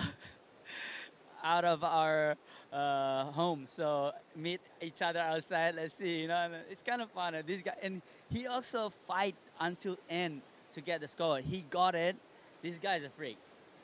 He smile. He doesn't. He's just such a happy guy, and like you never know what he's gonna pull. So it's kind of like good, and it's frustrating to surf against because he's gonna beat you, And then that last. Also, like I was enjoying more watching this guy chasing like second place, like they're all like there's up and down. Bronson had a second place the whole time, and Daiki got a good score on that left, and he needed like a 4 at the end. And yeah, it was a really sketchy situation when it comes to like 2 minutes left, and for us being in the water, I'm like, oh my God, I hope he doesn't get a 9 or just enough to come second because I was leading so. yeah, you know, Marmar, he's a freak. So watch out for this guy. You know, so you and Bronson as well are both some of the best talents to come out of Lakey Peak. Do you ever give him words of encouragement or get any tips, or is it every man to himself out in the water? Yeah, Bronson's my little brother, and I love to give him as much as input for him so he can, because his career is just starting now, and I hope he wants to learn, and because he's a freak, you know, like he doesn't need much to adjust with his surfing. The surfing in Indonesia is bright, you know, like big. So having Bronson is, I love to help him a lot more in the future. And as I can say, I'm coming to an age where I can give back to the up and coming generation in surfing, you know. So yeah, Bronson definitely. It was so far, you know. I was there, and I was like, because I kind of know where the waves was breaking a little bit. I've been watching the whole time, and I was like, why is Bronson sitting over there? And I trying to yell at him, oh, come here, but it's too far, and I don't want to be too used to us like Daiki and Marmar. Like when you're in the water, we don't want to show that we want to like team up, me and Bronson, to against them, because they're all my friend. But you know, like I said, it's competition. You know, we cannot really. We're no friends in the water, so. But I'm too friendly, and I cannot be a friend. So I know you have a lot of Indonesian fans back at home. Is there anything you'd like to say to them? Ya, teman-teman yang ada di Indonesia harus semangat. Ini event sangat untuk belajar, yang kecil-kecil belajar supaya bisa ikut kayak Rio, Bronson. Semoga kita semangat terus, karena di sini bukan hanya Indonesia aja, ada orang dari Filipina, dari Jepang, Australia. Jadi Indonesia harus maju terus ya. Let's go. Alright, terima kasih Oni. Back to you guys in the booth. Thanks a lot, Giada. And Oni was talking more in English than he sort of froze up a little bit when it came time to speak Bahasa Indonesia. But the ever effervescent Oni Anwar is through to the next round. I did enjoy him saying, yeah, he loves watching the battle for second place. The only time you will say that when you're in a four-man heat is when you're comfortably in the lead. Yeah. Because the other three guys were not enjoying that. Yuji Nishi threw down a massive hammer on that section. Where are the judges going to go with that number for the surfer in green?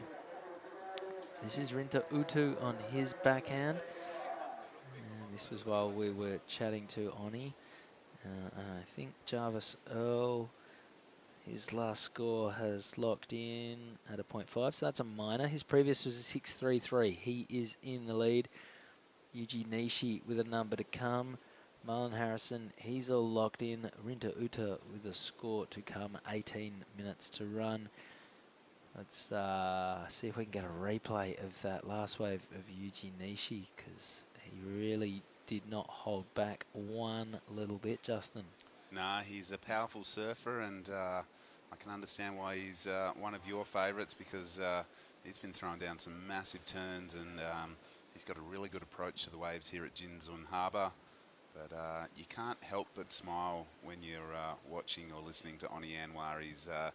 His enthusiasm, his stoke, he is just a bundle of energy. But this is the replay you were wanting to see, and I was wanting to see as well. But whack, just crunched that section, did so well to ride through the mashed potato, and showing some great control there. On his forehand was the Japanese surfer, who is currently in second. We are awaiting a score.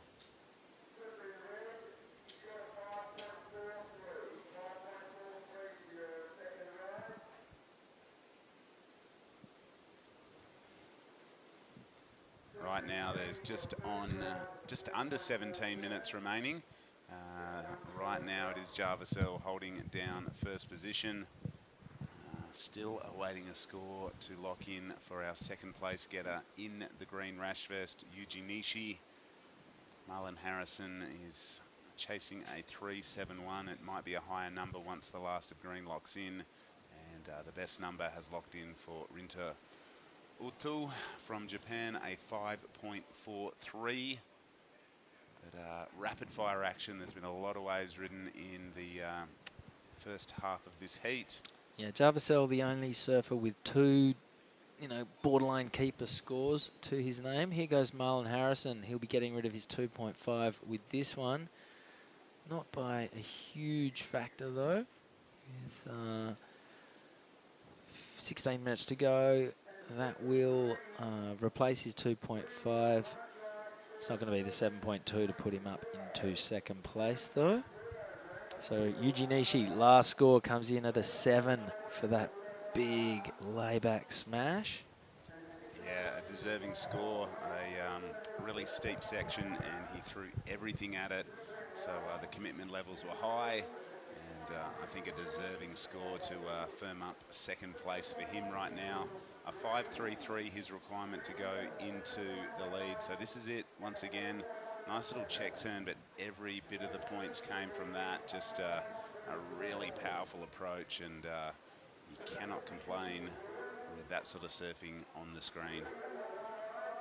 Yeah, so 7 points the result. Marlon Harrison, not sure what he did before to get to that point. Here goes Yuji Nishi again on his backhand this time. The conditions are looking pretty dreamy right now. 2 strong turns, plenty of great pace to this wave. Yuji Nishi sticking with it, just matching his speed with the sections. And this is going to be another good score for the Japanese surfer, who'll replace his 4.47. And by the passion that went into that big fist pump, you would imagine he'll be replacing his 4.47 pretty comfortably. Here goes Jarvis Earl on his forehand, opening the shoulders. Couple of strong calves, and his lefts are really standing up to be counted right now. He's flying, releases the tail, and effortlessly flicks that one around in front of Yuji Nishi. So it's Jarvis Earl and Yuji Nishi streeting the field at the moment, a 1-2 operation, but Marlon Harrison with a number to come to try and get himself back in the picture. Currently he's chasing a 7.04. Here's the replay of the last of the greens. Just, really perfectly placed, and you said it, Chris, his speed matched the sections and just connected all the dots really, really well on this one, and slaps it there. But this is what I like to see. The Japanese surfers are generally sort of quite reserved, but it's great to see some energy in their efforts, and this for me was so smooth. Jarvis Earl, the nimble-footed Cronulla surfer, hucked the tail high, got the reverse nice and clean. So great control from him, your current heat leader. Yeah, great surfing from Jarvis. Almost shades of Reef Hazelwood in the way he goes about it. Yep, some definite similarities from the 2 Hurley team riders. They're both on Channel Island surfboards, and this one might have gone down when we were looking at the replays. So Rinter rinsing this one. Yeah, on his backhand. So scores to come in for all 4 surfers. Jarvis Earl is from Cronulla in Sydney, but first came to the attention of Sunshine Coaster like Reef Hazelwood in Julian Wilson a few years back. Julian Wilson always used to run his seriously fun grommet comps back up in Caloundra, and that's where Jules first got to meet Jarvis, and he's been a big advocate and ambassador and mate to Jarvis ever since, and takes a keen interest in the young bucks surfing. And I haven't actually met Jarvis. We've sort of been somehow avoiding each other this whole week, but he seems like a really smiley, fun-loving, positive presence. He's always, bouncing around in the lineup. Yeah, I've definitely seen him around the junior circuits in the past. As we see the replay here for Reds, the Japanese surfers are so lethal in these small, clean conditions, and he's done a really good job thus far. Yeah, but Jarvis Earl, I've seen him in action at the Aussie Junior titles in the past. He's been, like you said, highly touted for a long time, but he's sort of been on his own program, and you can see now that the the QS events is where he's putting all his energy and focus into. I was lucky enough to have a chat with him yesterday, and he said he's been here for a week before the event, so he's probably approaching 2 weeks here in Taiwan. As we see Marlon Harrison. Oh, this is a good-looking wave for Marlon. You can hear the anticipation building on the surface deck. 2 strong turns. This has got great pace to it. That was a big money turn from Marlon.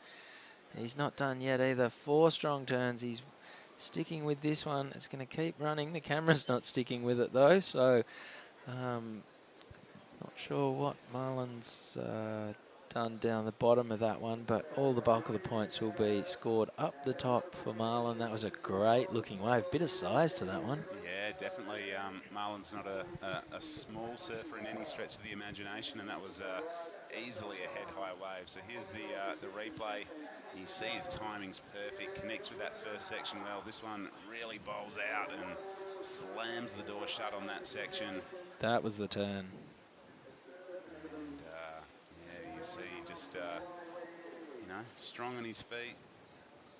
And that was the end of the wave. So I think we're going to see Marlon lock in his best number. Still a series of scores to light up on our screen. Yeah, a lot of maths to come. Yuji Nishi's last wave of 4.67. That consolidates second. Rinta Utu's last wave was a 4.8. That puts him up to third. Won't be for long. Marlon Harrison has a number to come. His previous wave was a 3.4. He needs a 7.24 to get up to second with 9.5 minutes remaining. And conditions are looking pretty dreamy out there right now. They certainly are. You can see the surfers are still hanging around. No one's peeled out just yet. There's a lot of anticipation for this. 2 Japanese surfers taking on 2 Aussies. You can see everyone keeps closely tuned into the scores via the WSL app. And we've got the benefit of replays, the scores in front of us. It's a really, really easy job when you're working with the broadcast team to deliver this event.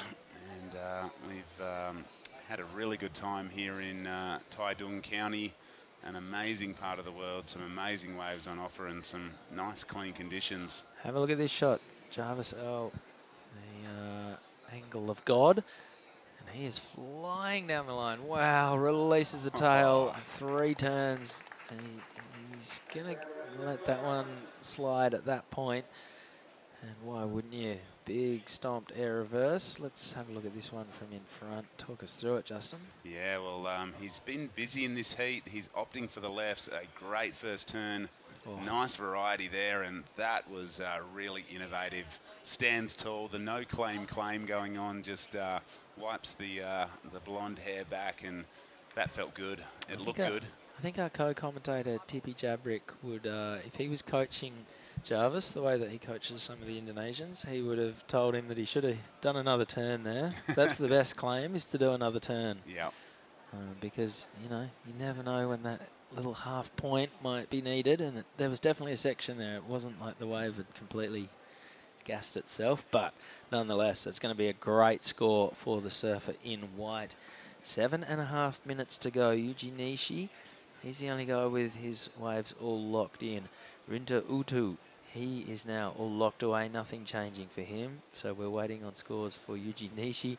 Jarvis Earl's not going to wait for anything. He's just staying very, very busy. And why not? He's built a lead. He's doesn't have to worry about priority for the time being. He can just get around all over the place. There are a ton of waves out there. And why not just chance your arm on whatever pops up in front of you? Yeah, well, a full rotation attempt there. Got really, really close to stomping it. But he's just feeling loose and free right now, and why wouldn't you? Oh, look at this TP. And Rinta Utu, that was not ideal. That was a great looking peak. Just didn't quite get out far enough to it. Took off as the wave collapsed on his back, and he goes down. So we are still waiting on scores for Jarvis Earl and Marlon Harrison. So the 2 Aussies can only build on their totals at this point. 6.5 minutes to go. Let's get this number for Jarvis and the number for Marlon Harrison in the system. That will really give us a situation that can move around a lot over the last few minutes. All of our surfers will then have some decent numbers to their name. There's the surfers deck. Elise Cooper, she's a bit of a gangster. I like her approach. She's always mucking around behind the scenes. Oh, Jarvis Earl, his previous wave was an 8.67, so the judges loved that one. And he's not going to hang around. Having a look at that one already. Marlon Harrison still with a number to come. His previous wave was a 5.6, which is currently his best. But I think he's got a bigger number still to drop in for that, you know, head-high backhand wave that he took off and teed off on 3 or 4 times. Well, this is the replay of the 8.67. Beautiful, crisp first turn. Releases the fins there, but this is a really innovative manoeuvre. Rode out cleanly, looks back at the judges and goes, "Did you see that, guys?" Would have got a 9 if he just tapped that. Just saying. An 8.67, is that the highest individual score we've seen of the event? Off the top of my head, I think it is. And a 15.2 wave total is right up there as well. So 5 minutes to go. The yellow flag is up for the last time today. Here goes Rinta Utu. And it goes down again. Last wave for Marlon Harrison, a 5.93. God, there is less than 0.2 separating Yuji Nishi in second and Marlon Harrison in third. So Marlon's last 2 waves have been a 5.6 and now a 5.93. He needs to keep adding on to his total at the same ratio and he will move into the lead. 4.5 minutes remaining. Yuji Nishi has a 7. His backup's only a 4.67. He wants to get rid of that and really put progression beyond doubt as we see Oni Anwar debriefing with his good mate Jagger Bartholomew. Unfortunately, Jagger is out while Oni is through. It's great to see these little relationships that happen behind the scenes, and the level of support we've seen from surfers from right around the world has been really, really impressive. And yeah, Oni will be pumped, and maybe he was just giving Jags a bit of update on, you know, maybe what he could have done. But, you know, I've been really impressed with both of their surfing throughout the event. And here's the drone angle of our heat leader. He is looking loose and free, can't quite stomp that one. He goes down, but I think he must have had so much built up energy and anticipation to put on the coloured rash vest. Yesterday was his first heat. This is his second hit out here in the round of 16. So Jarvis Earl is just unleashing on the waves here at Jinsun Harbour. We're into the round of 16, the final heat of the day at the Taiwan Open of Surfing. And you can see this angle just shows how beautiful this location is. 3 minutes on the clock. It's a tight heat. The battle for second is well and truly on. Jarvis has got a bit of clear air between him and his 3 competitors. Super tight between Nishi in the green and Harrison in the blue. Well, here goes Jarvis once again. He is feeling it. Bit of righty, drops the other shoulder, goes the big Larry layback. Can't ride out of that one. That was his 10th wave. Oh my goodness. So in days gone by, he'd be calling it a heat, Yep. paddling in. The judges would be saying, "Come on in, mate. You've filled your quota." But right now, obviously, unlimited wave count underneath the priority system. So he's just keeping busy, using this as an opportunity maybe to just iron out any creases in his surfing. He's mixing it up on his forehand really, really well. 2 minutes remaining in this one. The final heat of the day, as I just said, but a super, super tight little battle for second spot. The poor judges, 39 waves already ridden in this heat. Wow. When you've got the 2 peaks and you've got, you know, a short period as well with just waves after wave after wave. The surfers stay very, very busy. The priority judge, the spotters, they've got their work cut out for them. Tom Chaminade from the WSL manning the replay screens. He's got a lot of work to do as well. This is Rinta Utu on the 40th wave of this 30-minute heat. 90 seconds to go and he is out of there. Jarvis Earl quickly in, quickly out. As the wave count just keeps on ticking over. Hopefully everyone's decided that there's no waves today and that they would like to go get lunch. But I don't like our chances. Here goes Yuji Nishi. He wants to get rid of the 4-6-7. Smashes this one. Pulls it around to reverse. A little bit of a look at the tower. That was semi, like check me out. If he can get rid of that 4-6-7, he'll make life a little bit tougher for Marlon Harrison. Marlon is currently chasing a 5.75. Obviously, he's more than capable of that, but only 1 minute to go. Marzi has priority. Now he just needs the opportunity. Talk us through this replay. Yeah, again, similar to his 7 for me. Little check turn, but I love that. Really used his board to bounce off that section and, throw him into the reverse. So I reckon he is going to make life a little bit tougher, and he has with a 5.10. So the requirement now for Harrison is 6.18, but he does have first priority, which is crucial. With just 15 seconds, he's up and riding. Oh, great maneuver there for him. Connects well. Oh, the deck is going crazy, so time is going to run out yet again. We're going to have a heat decided after the siren has gone. Marlon Harrison was chasing a 6.18 because that last wave for Yuji Nishi came in at a 5.1, so did add to his 2-wave total. Marlon Harrison was left chasing a 6.18, had priority, saw the opportunity he liked, and teed off on it. Talk us through it, Justin. Yeah, beautiful first turn, went vert, drifted the tail, repeated the dose on the second maneuver.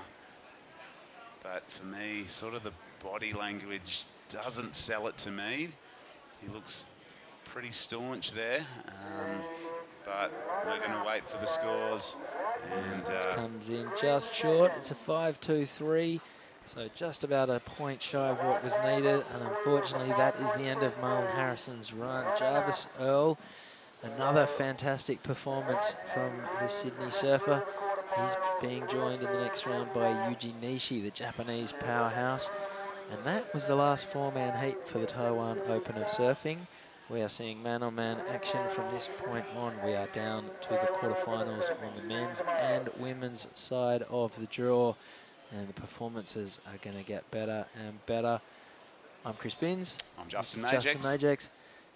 We'll see you back here tomorrow for quarterfinals action here at the Taiwan Open of Surfing. We're going to leave you with some highlights from a very entertaining day here at Jinzun Harbour. We'll see you tomorrow.